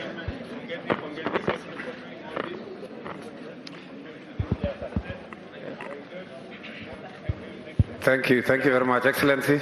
Finally, Excellency, we are really proud as a ministry, as a State Department, because of the respect, the fact that you gave us an opportunity to deliver 5,000 services. We worked very hard. We started at 391 in January, and this team, in 6 months, they have been able to deliver 5,084 services. Your Excellency, for us, this is really a proud moment for the country because we have made history as actually one of the top league countries in as far as digitization is concerned. When you look at the summit of governments, Kenya stands out because of what has been done in the last 6 months. Excellency, we are also very happy that these are homegrown solutions. Young talents from right here in Kenya have been able to develop this system. We have had quite a number of governments, quite a number of countries coming to us, how did you do it, how did you do it? And soon, Excellency, God willing, we are going to export this talent to the region and to the world to be able to increase tax collection. Allow me, Excellency, to invite the Minister to invite you to officially launch the 5,000 services. Karibu sana, Excellency. Excellency, thank you very much. We are very happy you found such an extended period to come and celebrate this milestone. This is your vision, Your Excellency. You gave very clear directives, and I'm happy that the colleagues who have been working on this have delivered, together with the partners, the team that has just spoken to you just now. Mine is just to say one word before I invite you, Your Excellency, which is that for us in the Ministry of Interior, this is, we're just hosting the coordination. The work has been done by everybody in government, and I want to single out the ICT Ministry, which are the owners of the technology and the wherewithal to deliver this, CS Owalo and the PS and everybody, ICTA, but also thank also every ministry, every department, and every agency of government, because without their cooperation, this milestone would not have been achieved. I therefore want to thank you, and I want to, yes, Your Excellency, at this juncture, allow me to invite you to launch the milestone of the e-citizen services of the government of Kenya that has been realized up to this point. The countdown is being shown. Can somebody direct us on how to do this? Let me take this opportunity, Waziri and your team at the ICT, at the citizen services and ICT departments for making this a reality. As one young man has said, in 2014, when we came into office at the Jubilee administration, we identified one weakness that was there in government, that it was not possible in 2014 to pay for any government service in any other way other than in cash. The only understanding of government in 2014 was payment in cash. I am very happy that today we can actually say no government service should ever be paid for in cash. Because of paying in cash, we've had a big challenge of corruption, of bribery, of confusion, of unavailability of the service, of come tomorrow, the file has got lost, the person who is supposed to there is on leave, or he has gone on sick leave, or he has done this. Today, we are announcing to the people of Kenya that government services will be available online. 5,084. It's a very proud moment for me when I hear that all these government services now will go to a dedicated, non-identifiable account, 22222, controlled by the government of Kenya, by the Treasury of the Republic of Kenya. And that with this launch today, 5,084 government services will be available. You can pay for them without traveling to any office, and that we can account for the money that is paid for by the people of Kenya while paying for government services. And even the services that are available for free, people of Kenya can access. I want to thank the banks, Equity, KCB, Cooperative Bank, Safaricom, and all the other telcos for partnering with us. Now it will be possible for government services to be available in all government offices, but also available in over 300,000 spots elsewhere in Kenya, apart from being available on your telephone. And we are making it easier for people to access smartphones. As I have said, we are working with our telcos, and in August, we should be able to have access to a 4G-enabled phone that is affordable for the majority of the people of Kenya. Congratulations to all the people who put this together. Thank you. I did the easier part. You guys did the more difficult part, but we did it together. So I want to say I am very happy that this service is being launched today. And I have heard about the future. The future is, and Waziri again, the same way I promised the people of Kenya that we will have 5,000 services online by 30th June, and we have achieved it. In the next 90 days, we must have a digital ID. That digital ID has been traumatic for Kenya. We are all aware that there was another phantom project called Huduma Number. That Huduma Number was a complete fraud because we lost almost 15 billion shillings and got very little out of it. We must demonstrate in the next 90 days that it is possible for us to have a digital ID without spending 15 billion and without defrauding the people of Kenya. And those who did that should be ashamed of themselves. So, good people, we have a country to look after. It is our country. We must look after it. We must do whatever it is, whatever it takes to make sure that Kenya moves forward. We must tap into the talent of these young people. It is the young people of Kenya that have made this a reality. And we must applaud the young people of Kenya for their talent, for their expertise. You know, this e-citizen has been built by Kenyans. Many people across the world, when I tell them we are going to have 100% digitized government services by the end of this year, they wonder.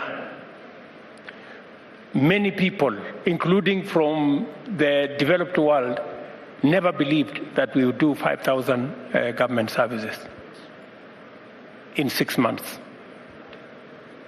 Visa, a world-renowned company, just told me they never also believed that this was possible. But it became possible because of the young people of the Republic of Kenya. Congratulations, Evid and your team.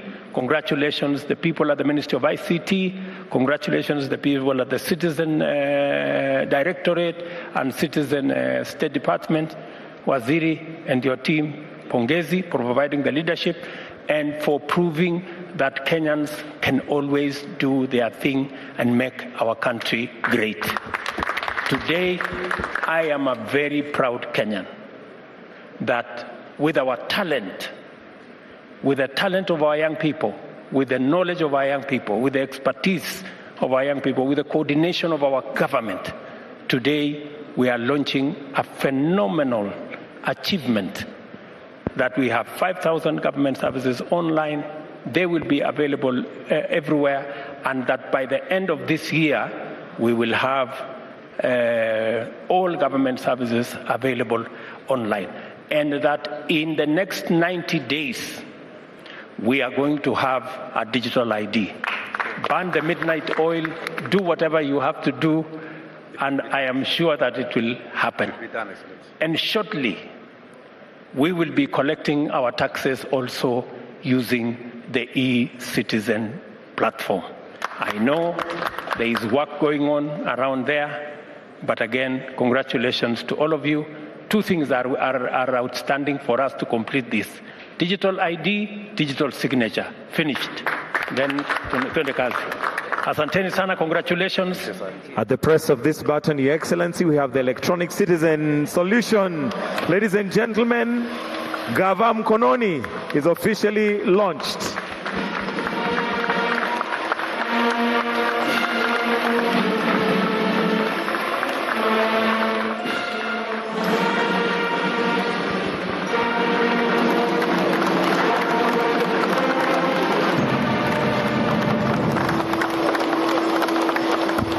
Mr. President, you're welcome to now chair the cabinet briefly as we now also launch the digital signature. If the rest of us can kindly proceed also to take our seats. We'll have His Excellency chair the cabinet as we have the launch of the digital signature taking place.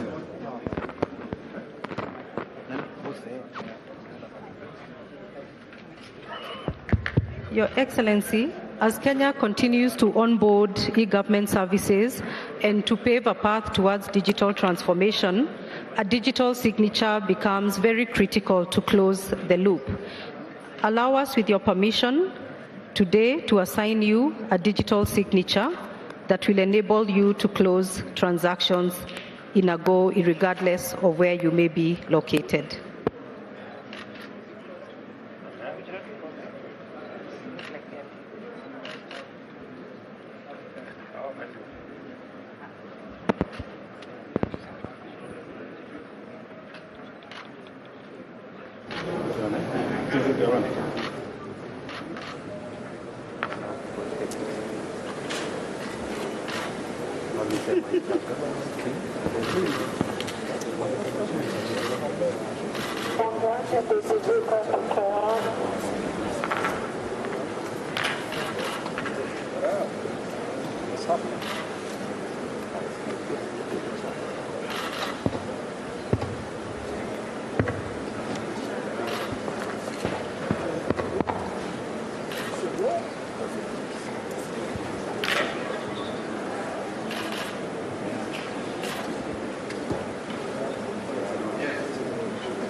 As you can all see, we have a very digital cabinet right here, doing away with a lot of paper trail, but going digital. We now have His Excellency's signature, electronic signature, done. This is how it looks. And we have the CSs there just witnessing. This is the digital signature now. Yes. And there we have the digital signature now ready for use. Kenya. Yes. These are the details. You can come here. It is an encrypted key. The subject name belongs to His Excellency Ruto. He shows the government of Kenya. And of course, this is the encryption serial number. So this signature basically globally, you can actually send this document to any other party and they'll accept this as a digitally sent document. You can Thank you. Thank you.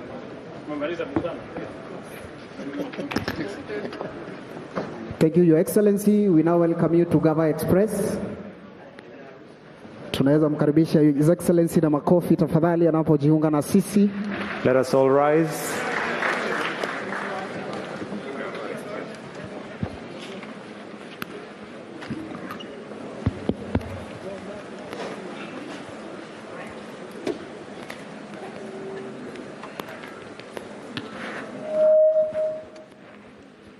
We may take our seats, please.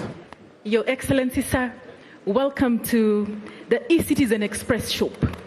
we are trying as much as possible to have the government in our hands and very close to us, so that government services are as close to us as possible, so that anybody who is in the remote areas, if they say they cannot access government services, they will be accessing the Government Express shops that will be across the country. We are working together with Safaricom to ensure we set all these Government Express shops across the country so that everybody can now access government services as quick as they can. So this is Government Express, Gavam Kononi. Thank you, sir. Welcome, Your Excellency. This is where we say tulipe ushuru tujitegemee. I've just heard you talk about where the ultimate goal is, Your Excellency, and that is to collect taxes using the same platform. Your Excellency, very briefly, just to say that even as our core mandate is collection of revenue, mobilizing revenue, what we're trying to do is that to ensure that that is also seamless, we bring services closer to the people. And we have partnered very well with the e-citizen team, and to ensure that at least at the click of a button in the comfort of your home and wherever, Your Excellency, then you're able to access our services. Very quickly, see, starting from the iTax platform, that one you can register for your PIN, you can check whether a PIN is actually valid, because we have had instances where people are going for services but they're giving other people's PIN or giving a wrong PIN. So that one you can quickly confirm that and you can file a return. On eTIMS, Your Excellency, this is where we have the VAT platform, making it efficient, affordable, cost-effective, and as you're transacting, all your invoices are related to KRA, real-time or near real-time, Your Excellency. ICMS, this one again with the customs, the agents, clearing of goods, both inbound, outbound. Again, from a single window, can be accessed again through e-citizen. Here, Your Excellency, the EGMS. EGMS, where we have the track and trace for the excisable goods. And once you're registered as a licensed excise manufacturer, you have all the credentials of accessing that. You can apply for the stamps, which we use for track and trace. You can actually tell whether the product you're consuming is legit. All that, again, Your Excellency, at the click of a button. Last but not least, Your Excellency, you have again consistently talked about malpractices, tax offenses. What can we do then to curb corruption, fraud? How can we get to know this information and then nip it in the bud, Your Excellency? We have this platform, iWhistle. Anybody can access this anonymously to relay information to us on tax offenses and malpractice. Your identity remains anonymous, and we have a token to encourage taxpayers and other people, because what we do is once we have recovered the tax, you are entitled to a 5% of the tax recovered, capped at 5 million for now, Your Excellency. So all this is just to encourage the taxpayers to say that even as we are mobilizing the revenue, we are also bringing services closer to our people, Your Excellency. Thank you very much. Madam CG. Congratulations, Madam CG. What I want you to do is to work with the ICT people, these citizen services people, and the e-citizen platform on our tax collection. I know there's been some discussion already. Yes. I want that fast-tracked so that in 120 days, Bwana Piers, 120 days, I want to know why we should not have completed the transition of collecting government taxes, why it will not have all been now available on the digital platform on e-citizen. On e-citizen. Understood, Your Excellency. We will take up that challenge. I hope you understand what I'm saying. I do. Fully, Your Excellency. We've had the conversation. I fully understand what you're saying. Thank you very much. Thank you, Your Excellency. To NTSA, Your Excellency, before we witness a wedding, which we shall tell you about briefly, but this is indeed a real couple. But first, we have NTSA. Your Excellency, Mr. President, welcome to NTSA, the National Transport Safety Authority, which is an authority under the State Department of Transport under the Ministry of Roads and Transport. All our core services, 46 of them, have been digitized. and I'm joined here today with the Director General, George Njau, who will take us through the vehicle tracking system of all the commercial vehicles in the country, and also the smart driving license system as demos to some of the core services we've done. Your Excellency, this is the face of the Hustler Authority in the Ministry of Roads and Transport, because it interacts with Kenyans and all cadres almost on a daily basis. Director General George Njau. Your Excellency, thank you very much. We need to give dignity back to our people. Our people stand on stages. They don't know when the next transport is coming. They don't have visibility. They don't know who the driver is. They don't know the type of vehicle that is coming. We need to return the dignity back to them. This is the reason why on Monday you gave certain directives to start off. The directives included make sure that all the operators are visibly available across the country. What we're trying to demonstrate here is our first phase. We're using the speed limiter data set, where it's supposed to limit the speed, record, and transmit. We want to take it one step further. You challenged Governor Sakaja to give us the routes. We need to know where vehicles are operating and how they're operating. From the comfort, when I was listening to you coming in, and I picked up 5 different items. The police stated that they need to know the identity of the vehicle. Now they have to do it manually. Now we can give it to them digitally. They are able to do that. I picked up as well the issue of Wi-Fi. If you look at all this congregation of people, each matatu sits between 14 to 25 people. So beyond the market, our bus stops, that is where our youth are. So as you're trying to roll out the digital hotspots, please consider our bus stops. This is where our people are, our real hustlers. I had people saying they are the hustlers there. We are the hustlers. We are the users of the data. Your Excellency, we go even further than that. We want to show you, for example, the scheduled services. You have directed us to have a BRT system. We cannot have a BRT system in the manual methodology that we have, where you stand at a stage and wait for vehicles. We have a congregation of now housing that is coming up, of 5 to 10,000 houses. If you multiply at a housing factor of 5, that's 25,000 people. We need to be able to have them leave the houses, enter into a scheduled bus service. I'm sure you remember the 23 route that started in Outer Ring all the way. We need to go back to that, Your Excellency. So this is the spirit we have here.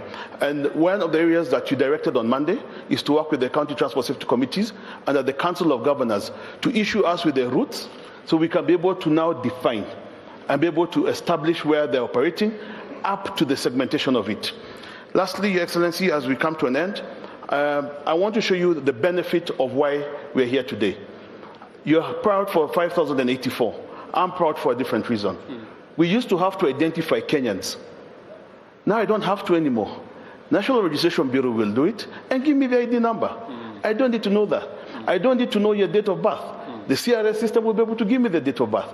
KRA, I don't need to ask you to give me my PIN number. KRA will give me my PIN number directly. So what you have done, sir, is to the common mwananchi. You have made it so simple that at the click of putting an ID number, you'll pre-populate 50% of the data that used to have to come in manually into a file that is kept, obviously, as you stated, somewhere that needed to be retrieved at a later spot. So, Your Excellency, we are proud and we shall be able to deliver more services to Kenyans. Thank you. Thank you, Your Excellency, sir, this is a wedding, which is a culmination of a digital process initiated through a revamped e-citizen platform, and one does not need to do anything physically, only the solemnization. So at this point, I'm going to ask the registrar to just come and take them through the process.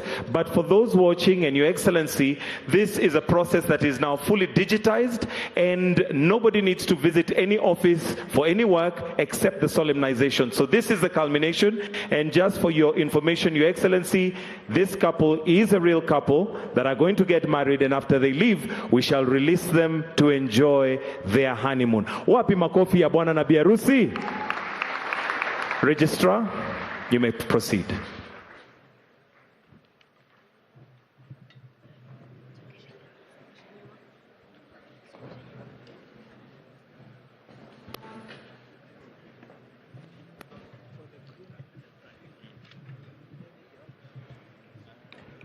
Harusi tunayo hatuna.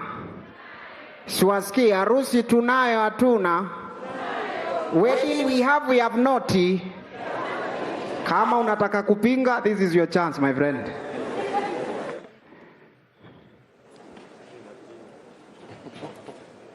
I hope we are ready. Good afternoon, all protocols observed. My name is Lois, an assistant registrar from the Office of the Attorney General. Before us is our groom, Nicholas, and bride, Judith. Our witnesses will be Benson and Cecilia. So before we proceed, we'll ask the groom to unveil the bride just to be sure that she's the right bride.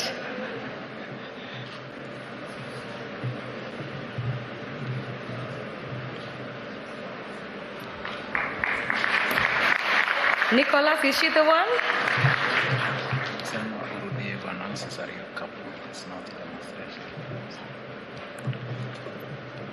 Just to make it clear that this is a real couple who have gone through the eCitizen portal.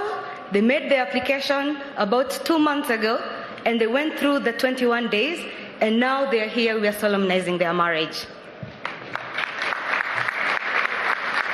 So, before we proceed, is there anybody who wants to object this marriage? So if there is none, then you be silent for life. So Nicholas and Judith, is it true that you're here today for the purpose of becoming husband and wife?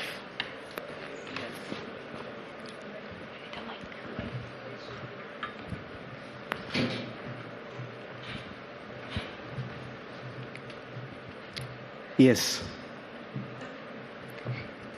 Do I understand that you, Nicholas, and Judith are here for the purpose of becoming husband and wife? Yes. Judith? Yes.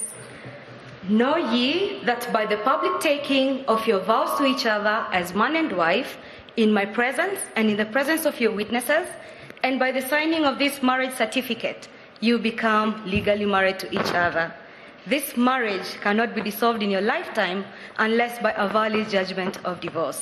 And if either of you contracts any other marriage, while this remains in existence, you shall be guilty of an offense of bigamy, which is punishable by law. That means one husband, one wife. Is that clear, Nicholas? Yes. Okay, so the witnesses kindly hand us over the rings. Nicholas, you take her ring and hold her left hand.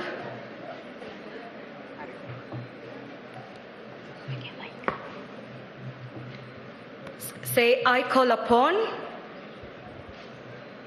I call upon All persons. All persons. Here present. Here present. To witness. To witness. That I, Nicholas. That I, Nicholas. Do take you, Judith. Do take you, Judith. To be my lawful. To be my lawful. Wedded wife. Wedded wife. Put the ring. You can clap for them. Thank you very much. Judith, you can take his ring. Hold his left hand. Say, I call upon. I call upon all persons. All persons. Here present. Here present. To witness. To witness. That I, Judith. That I, Judith. Do take you, Nicholas. Do take you, Nicholas. To be my lawful. To be my lawful. Wedded husband. Wedded husband. Put the ring. And by public taking of these vows and the powers given to me under the Marriage Act, I now pronounce you, Nicholas, and Judith as husband and wife. You may kiss your bride.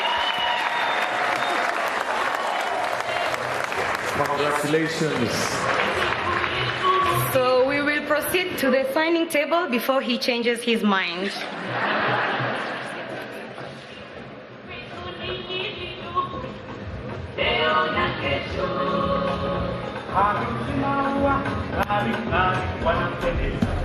Leo ni furaha, shangwe na furaha.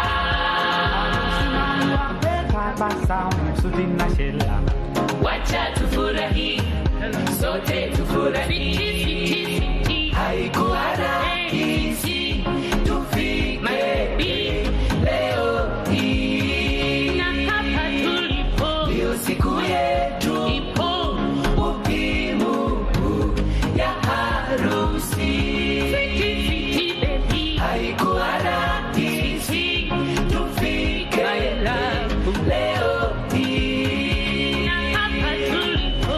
siku yetu ipo muhimu, switi ya harusi, sasa nyumba moja.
Leo hii na hapa tulipo, ndio siku yetu ipo muhimu, switi ya harusi, sasa nyumba moja.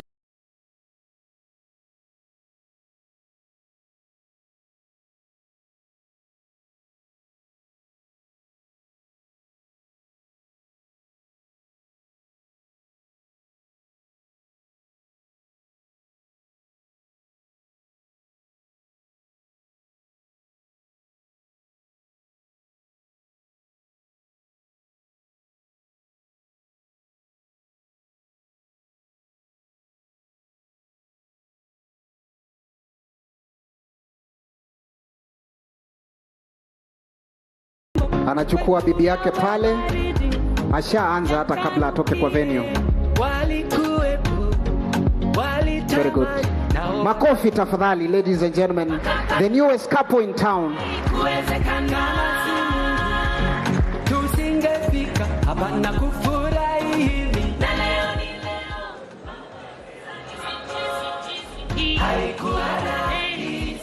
Now introducing to you the newest couple in town, Mr. and Mrs. Nicholas. Congratulations.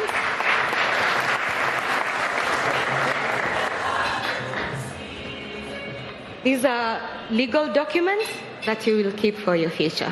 God bless you. So before we proceed, maybe we can also invite Your Excellency to come and congratulate the couple.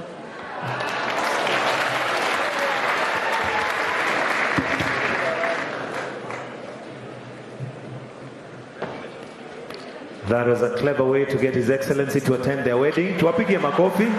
Kweli pale inaitwa kuangukia.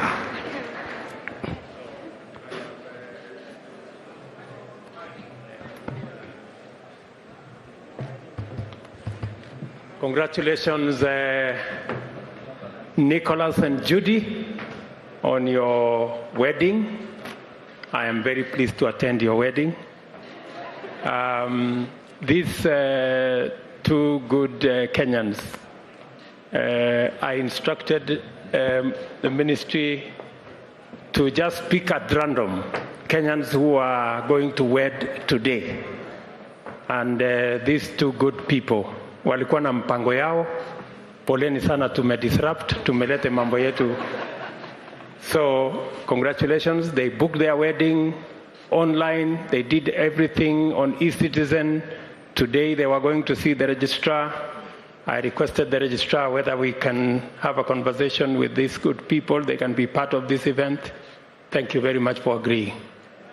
And because of that, I am going to sponsor 4 nights for the two of you in Leopard Beach Resort in Diani. And And Waziri here will organize your tickets, and we'll also organize a good limousine to take you to the hotel and to pick you from the hotel. And my very, very best wishes in your marriage. Pongezi, pongezi sana. Si umesikia ile maneno madam amesema?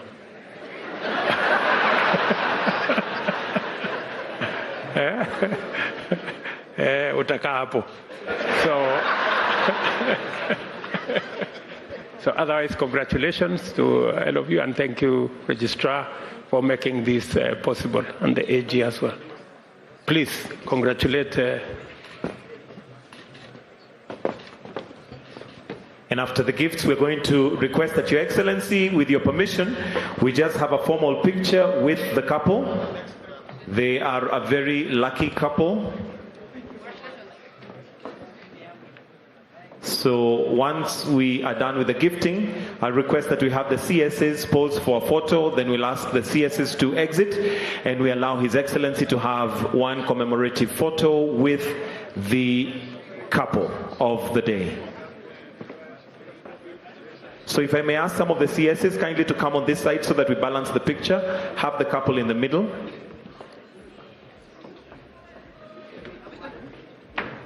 Yes, if we can kindly have the couple in the middle, some CSs on this side, others on the other side. His Excellency next to the bride. There you go. For a photo opportunity. After that, I'll request that the CSs kindly exit while we leave His Excellency for one picture with the couple. Thank you. One more picture, Your Excellency, with your permission.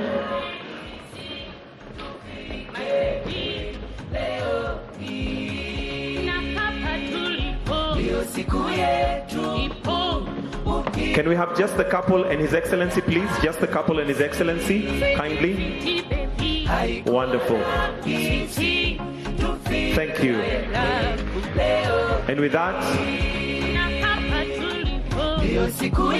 thank you so much.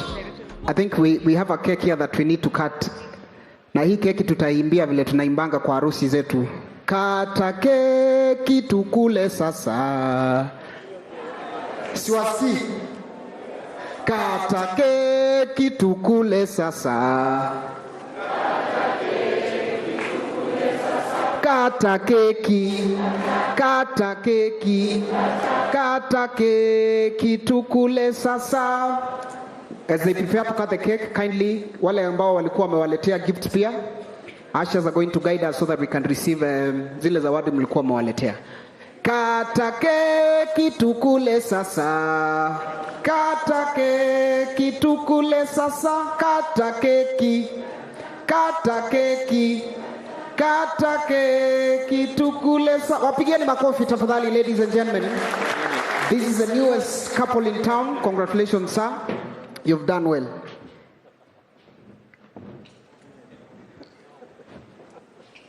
so with that, we've come to the culmination of this exercise. And at this point, I would like to ask the CS Interior to come and invite His Excellency. Should he have any comments or something he would like to say, we will welcome him to do that. Asante sana. Wanapomalizia anampatia, mpigieni makofi tafadhali, anapomlisha bibi yake keki for the first time. Wale bado hamjaoa, I hope you're taking notes.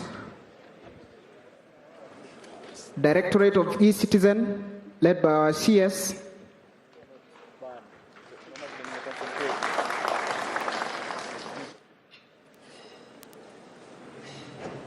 Asanteni sana. Basi naomba tuwape heshima yao, tusimame wanapoondoka kuelekea diani. Let's be upstanding as we appreciate the newest couple wanapoondoka jukwaani. Mdosi, sasa sisi tutakuona tu diani sasa. Asante sana. Thank you so much, sir. Tumpigeni makofi anapoondoka tafadhali. Kamugivi tafadhali.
All protocols observed.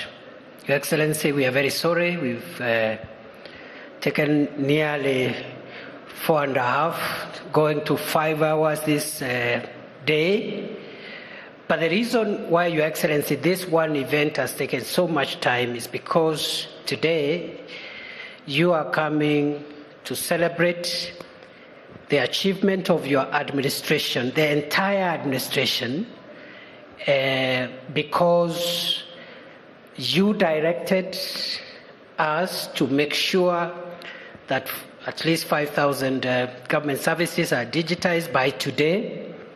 And therefore, I just want to explain that the reason why we've taken so much time is because today's highlight is a celebration of what your officers have done in ministries, departments, and agencies. And therefore, it is like an event that brings together the entire government. I want to thank you for carrying the vision of our country, that we must move with the trends of the 21st century, and the trends of the 21st century are in technology. And therefore, Your Excellency, for us in the Ministry of Interior, especially the State Department responsible for citizen services, we want to thank all our colleagues in different ministries, state departments and agencies for their cooperation, even as we plead for more cooperation in the outstanding work that is ahead. Your Excellency, let me also single out the Ministry for ICT. The Minister is here, the PS, and ICTA, who have provided us with the technology to deliver the coordination of the onboarding of the government services as you are directed. Therefore, without much ado, you are aware, you've been into various ministries, you've seen what technology is doing to provide services to our people, and therefore I don't want to preempt you. I just want to take this opportunity, sir, to invite you to crown our today's event by making your remarks. And Your Excellency, sir, we are grateful. Your directive has enabled us to realize that there are many things that we see as if they are not possible, but when we apply our minds to it, they become very possible. It is now my pleasure and privilege to request that we all be upstanding as we invite His Excellency, the President of the Republic of Kenya, Dr. William Ruto, to come and address us. Welcome, Mr. President. Thank you very much, Waziri. Asante sana. Tafadhali tuketi. Asanteni sana.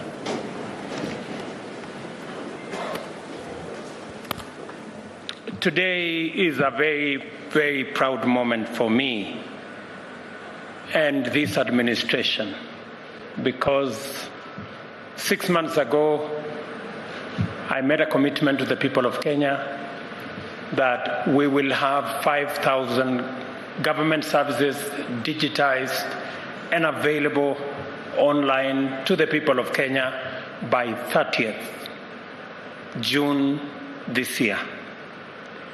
I am very happy that today 5,084 services have been digitized, completed, and are now available, and another 3,500 are digitized halfway, and my instructions going forward from here to both the Directorate of Citizen Service and the ICT departments is to ensure that all government services must be digitized by December this year. I mean all government services. It is now, from today, the responsibility of every ministry, state department, parastatal, government agency to ensure that all their government services are digitized and made available to the citizens of Kenya on e-Citizen. Let me repeat that for the avoidance of doubt. All ministries, state departments, government agencies, parastatals. It is the responsibility of the minister, the PS, the managing directors and boards to make sure that all services offered to the people of Kenya by their departments and agencies are available to the people of Kenya on the digital platform by December this year. I am aware that there are government agencies that are resisting this digitization exercise for obvious reasons. There are government agencies who want to continue to operate in a dark place. They do not want, and I know, I have been told by the officers who are running this service, that many have been asking whether government is really serious with this or they can take a detour. Let me announce for the avoidance of doubt. All government services must be available by December this year on the digital platform, on e-Citizen, without exception.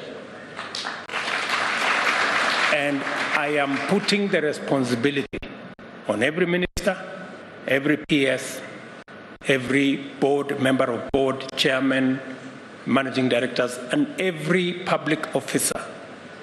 Because for a very long time, government services, accessing government services has been a very painful exercise for citizens.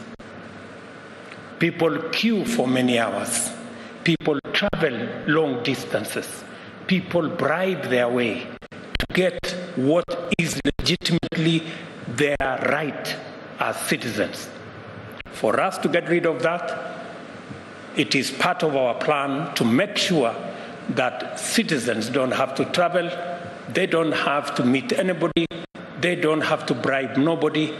They should be able to get government services efficiently, effectively, in an accountable manner from either the comfort of their phone or whatever other facility that they have to access government digitally. And when I set out that we would have this, we would go this journey, it is because the way to pay for a government service is to pay for it in cash. Imagine it was not even possible to pay using a M-Pesa. We have since moved, I think, 180 degrees. I can now comfortably say here that in the next 30 days, mark my words, people, these deadlines are important. In the next 30 days, no government service should be paid in cash. Let me repeat it again, for the avoidance of doubt. No government service will be paid for in cash in the next 30 days. And I want to say this because corruption has been our biggest problem, pilferage, theft. Citizens are forced to pay for a service or bribe for a service that ordinarily is theirs as of right. There will be only one channel to pay for government service. We have agreed, all state departments, KRA and everybody, the government pay bill is 22222. 22222.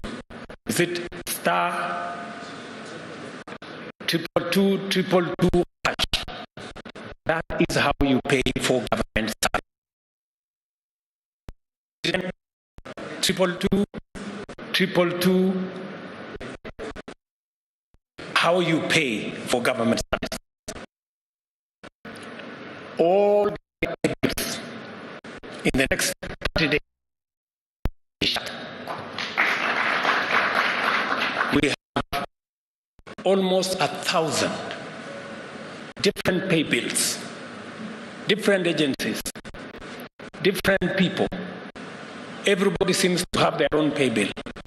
And all those pay bills are not accountable.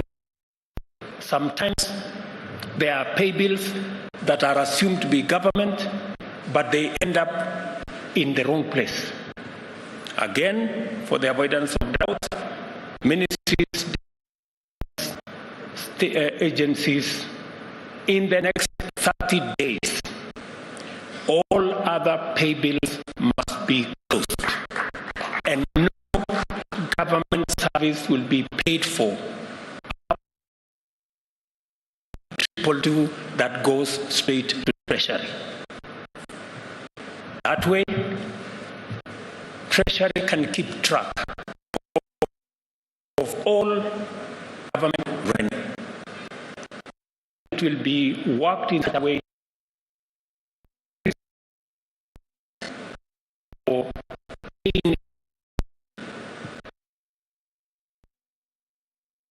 and agencies will be made available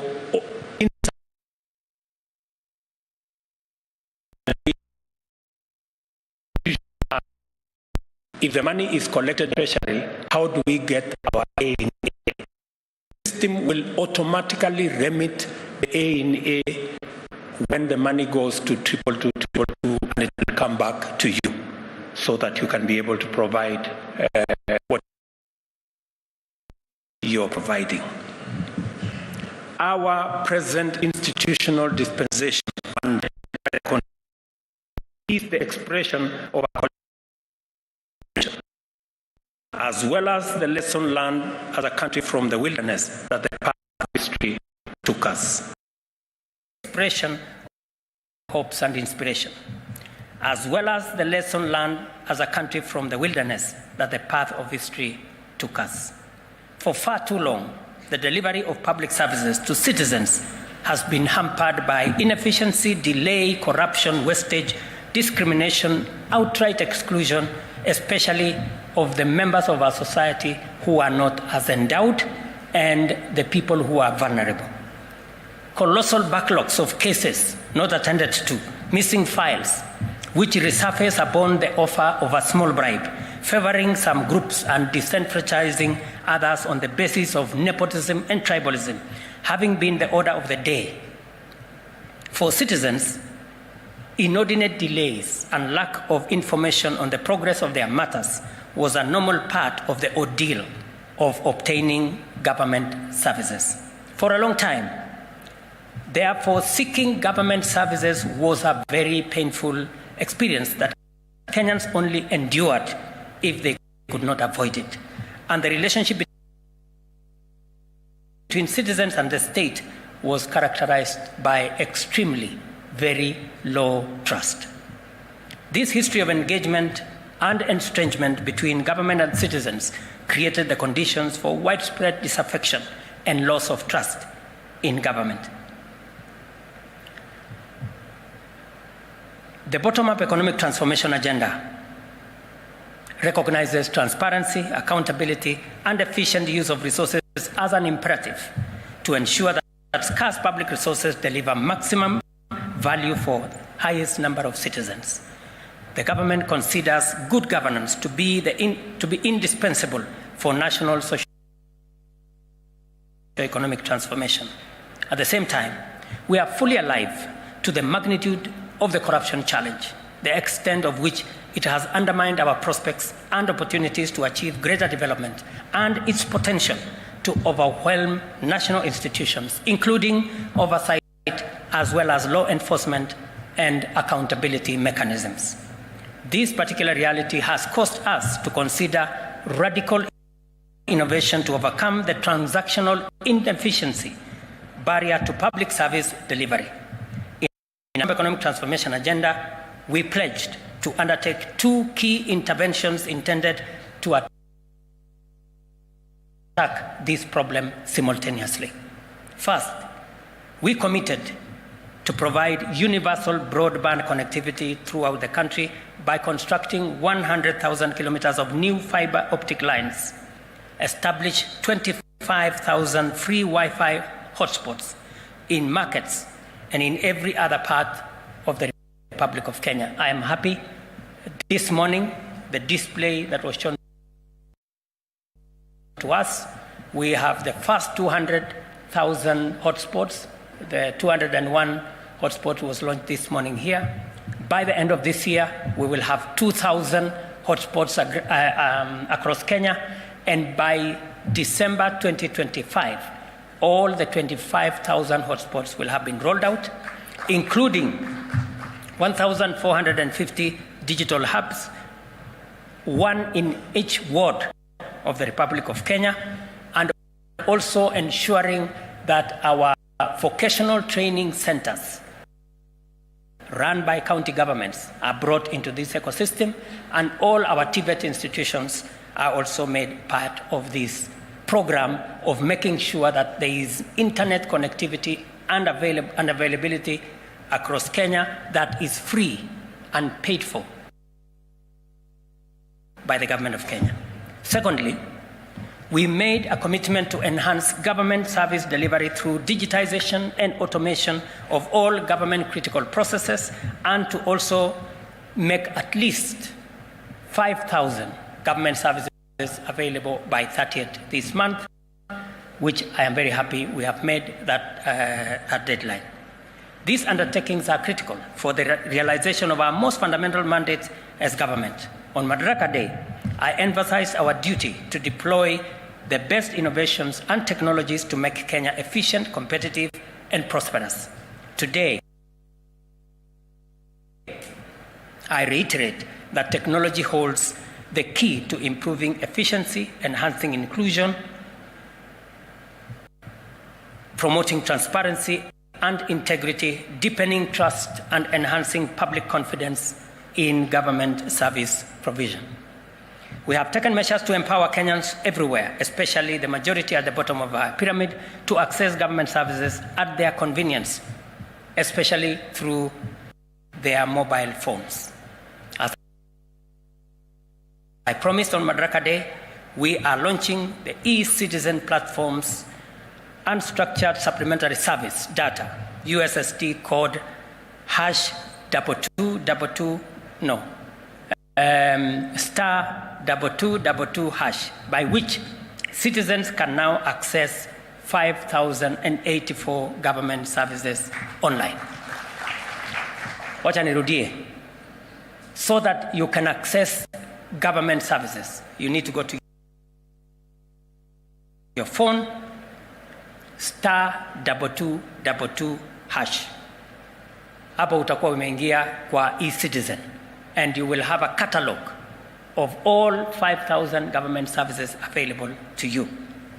Hiyo ni kuingia kwa mtandao. Kulipa ni ile niliwaambia 222 ndio mahali pa kulipa for government services. And as I have said, by the end of this year, we want all government services, 10,000 of them, on a digital platform. Today, as the world marks World Social Media Day, we are underlining the importance of our digital transformation agenda. Towards that end, we encourage all our government departments to ensure, as I have said, all their government services are moved online in the next 90 days, so that by the end of this year, we are clear and we are all moving in the right direction. This new era of e-governance makes life and work significantly easier for millions of Kenyans for a number of reasons. First, government services are no longer the privilege of the wealthy, powerful, or the well-connected, or those who can afford to travel to county headquarters or even the capital city. Kenyans can now obtain government services from the comfort of their homes or from their chambers or kiosks on the road and everywhere else from the comfort of their phones. This is the power and promise of Gava Mkononi. You have your government in the palm of your hand. Secondly,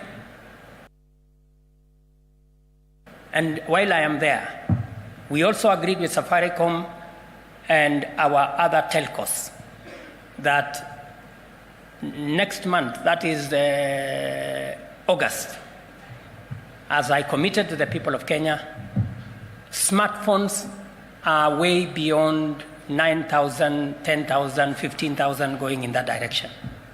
We want to make it possible to have a smartphone that is 4G enabled for Kenyans at 5,000 shillings. I am very happy to report that those who are involved in that exercise have promised me that by August this year, we will have a gadget, a smartphone. That phone and pay on a program called Kulipa Mdogo Mdogo. You can pay 500 shillings, they give you the phone, and every day you pay 20 bob in your M-Pesa, and you will own the phone further down the road. I hope other telcos come on board so that we can make it possible for Kenyans to have the gadgets that will enable them transact with government and do all their other businesses online, so that we can make meaning of all the infrastructure we are putting in place for digital connectivity. Secondly, previously unserved or underserved regions and communities are no longer excluded from the government service provision. Thirdly, Kenyans are interacting directly with the digital platform without the need for brokers, intermediaries, and others. Additionally, people can track the progress of their interactions with government in real time, thus eliminating uncertainty, corruption, and frustration. Further, citizens need only pay the gazetted fees for government services and not a shilling more. These fees are accurately accounted for in real time through ICT and remain visible at all times to the National Treasury and the Kenya Revenue Authority for efficient revenue administration. We are well on the way to a paperless governance, where there will be no physical registries and files to be mislaid by mischievous persons in search of a bribe or movement of people from office to office. I encourage Kenyans to take advantage of ICT digital skills training opportunities provided by the ICT Authority in conjunction with private sector collaborators and development partners in order to enhance their capacity to consume digital government services. I'm glad to know that the ICT Authority has embarked on digital skills program for citizens and public sector workforce targeting 20 million people. Through the private sector partnership, Gava Express will be available in more than 250,000 M-Pesa shops, 28,000 KCB shops, 40,000 equity shops, and 22,000 cooperative bank shops to serve those without smartphones. What I'm trying to say here is that we are going to work in partnership with the private sector so that government services are available, not just in government offices, but also in private sector offices. And I want to thank KCB, Equity Bank, Cooperative Bank, and Safaricom for offering their infrastructure to support government in the delivery of government services. So you can get government services on your phone.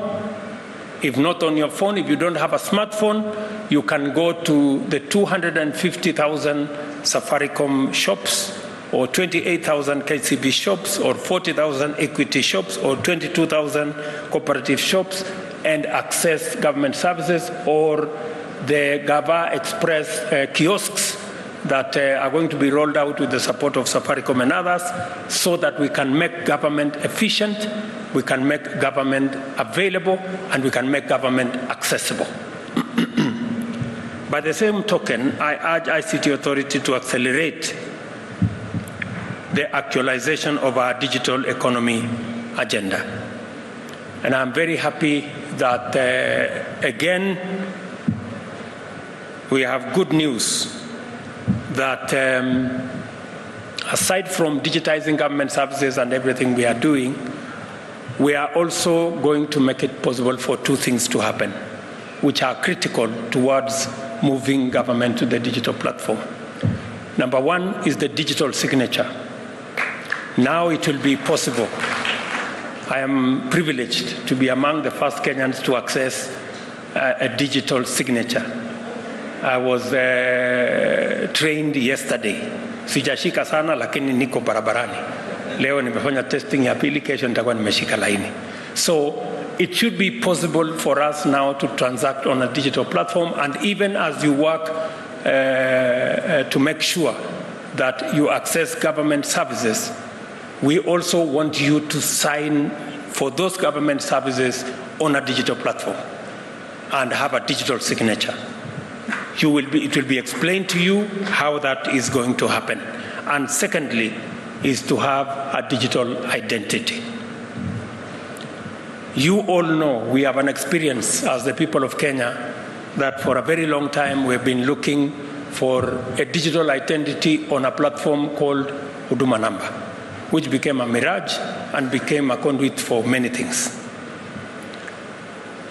Let me say here that I am telling the Ministry of responsible for citizen services, Mr. Professor Kindiki, and my good friend Eliud Owalo, you have 90 days to deliver to us a digital identity. I know it's doable. Sasa muende mujipange. Yeah, it is doable because I think I understand how that is possible. And we will not spend the 15 billion that was spent on Huduma Number. And it's not going to take centuries. We are very confident that we have the competence to do this. Let me also announce to the people of Kenya that this great feat, this huge achievement that we are very proud of as a country, not many countries can achieve what we have achieved. In fact, whenever I talk to other leaders, they wonder how Kenya can achieve to digitize this number of government services. This was possible because we have creative, innovative, hard-working young people in the Republic of Kenya. This whole e-citizen platform was built by Kenyan young people. Tuwapigie makofi jameni. I know there is a young man here called Evid and your team. Are you here? Are they here? They are wako huko nyuma mbali wana nafikiri some of them are here. These young people, kujeni hapa mbele. Simameni hapa. Tuwapigie makofi hao wadosi jamani.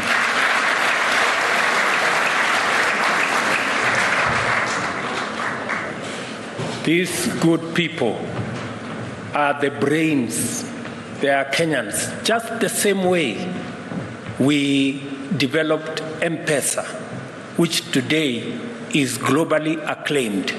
Again, today we can announce that we have developed e-citizen, a government product developed by the young people of the Republic of Kenya. Congratulations, gentlemen. I am so proud of you guys. Asanteni sana. You can take your seats. So these young people have made this possible, and it speaks to Kenyan talent, Kenyan creativity, Kenyan knowledge, and that is what our country is made of. Let me also say that as we pull this together, all other avenues, we must work on it to make sure, and I hope the people from Treasury will now be able, and the people from Kerry will now be able to have sight of all government revenue, and we can better manage our revenue collection. Because I am very confident that we can collect a lot more if we removed pilferage, wastage, and the money that get lost because of corruption and other manners. I am a very proud Kenyan today that we have managed to roll out a 30 billion shilling program that has reached almost 17 million Kenyans under the Hustler Fund without any bureaucracy. There is no committee, there is no person to be met or bribed or what. We've done the same with fertilizer. We rolled out e-fertilizer and reached many Kenyans. We are going to do the same with all our medical fraternity. We have agreed with KEMSA. I have agreed with Madam Nakumicha how to digitize KEMSA and make sure that we avoid corruption and we eliminate loss of health commodities. We have agreed on how we are going to deliver health better. We're going to manage our claims in NHIF and make sure that there is no corruption. We don't lose public money. We're going to ensure that even our program on housing is going to be rolled on an e-platform. Many citizens are asking me, how will I get the house? Who do I have to speak to? How will I, the committee, where is the committee sitting?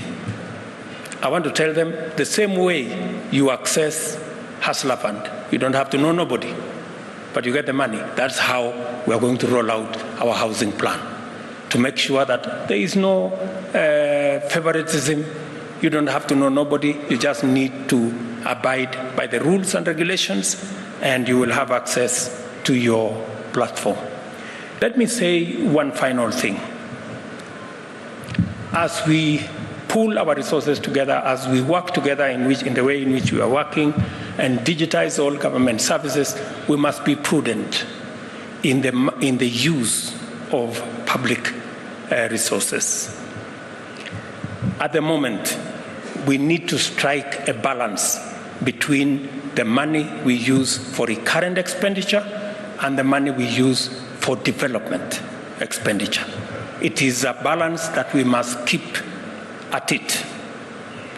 And we cannot continue to increase the monies that we use for recurrent expenditure. We need to manage our costs. I know there is a proposal by the Salaries and Remuneration Commission for the increase of salaries of different cadres of both civil servants and other public servants. They have made a recommendation to us that they want to increase salaries of civil servants by an average of between 7 and 10%, and that is from office assistants all the way to people who serve below the PSS. And because of the economic times we live in, we have approved that salaries of other civil servants can be adjusted beginning tomorrow. So our teachers, our policemen, our people serving in the military space, people working in government offices, we have agreed that because of where we are today, your salaries will be adjusted by between 7 and 10% from tomorrow. But for the other people, the state officers, myself, my deputy, ministers, PSS, na wale wadosi wengine wa bunge, na wale wengine, sisi mambo yetu tungoje. Tafadhali. Hiyo mshahara itakwama hapo. Mimi nimeona watu wanasema mshahara ya kuna watu fulani, hapana. Hiyo mshahara ingoje hapo. until I have instructed the SRC to give us international best practice, because we need to reduce the gap between all of us who work for the people of Kenya. We need to make sure that the gap between the person paid the least and the person paid the most is not too big, because we are all workers. It is not possible that the people at the top earn 100 times more than the people at the bottom. It's not right. Because we live in the same country, we buy the same food, we go to the same shop, we go to, I have told SRC there is an internationally accepted, it's called compression formula.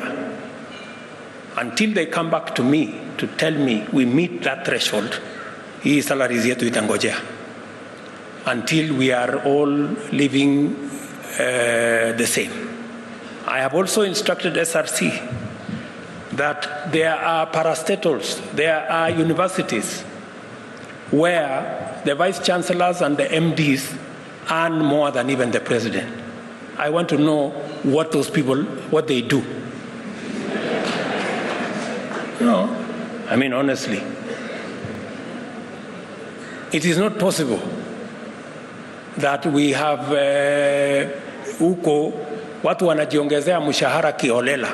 And because I've tried to interrogate some of the places where I am told somebody is earning 2 million. And I've tried to, how did they end up earning 2 million? Oh, the vice chancellor was a friend of the chairman of the council.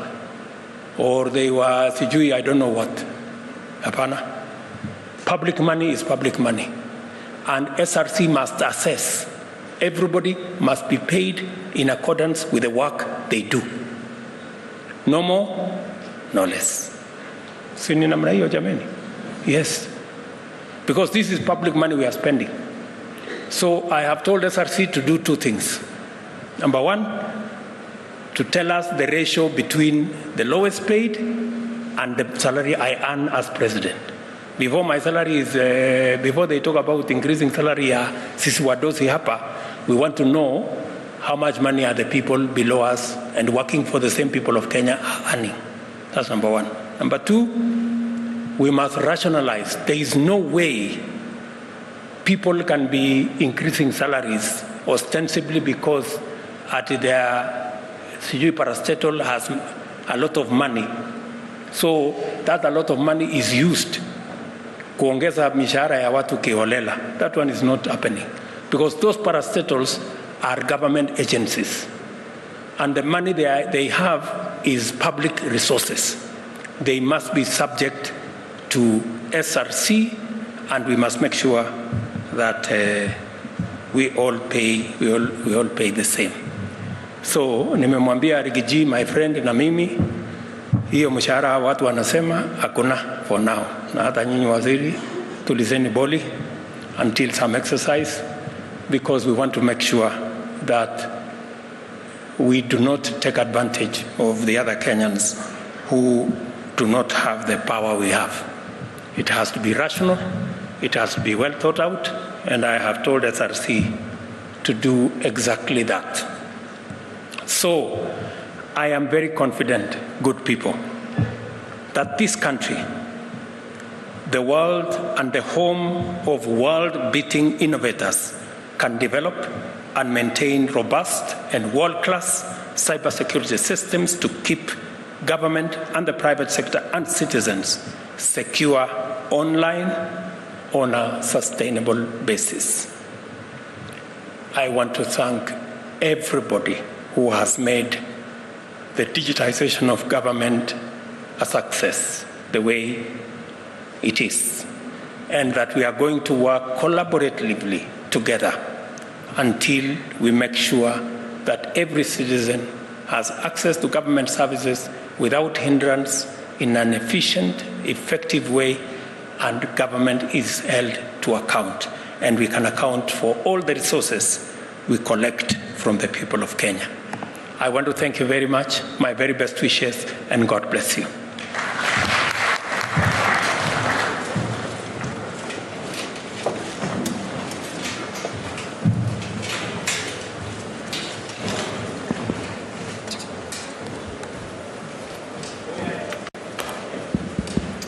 Thank you. Kindly, let's have the national anthem. And kindly, if you have a laptop, iPad that we gave you, kindly we request, msitufanyie ile kitu, they remain behind. Kindly. Let us have the national anthem.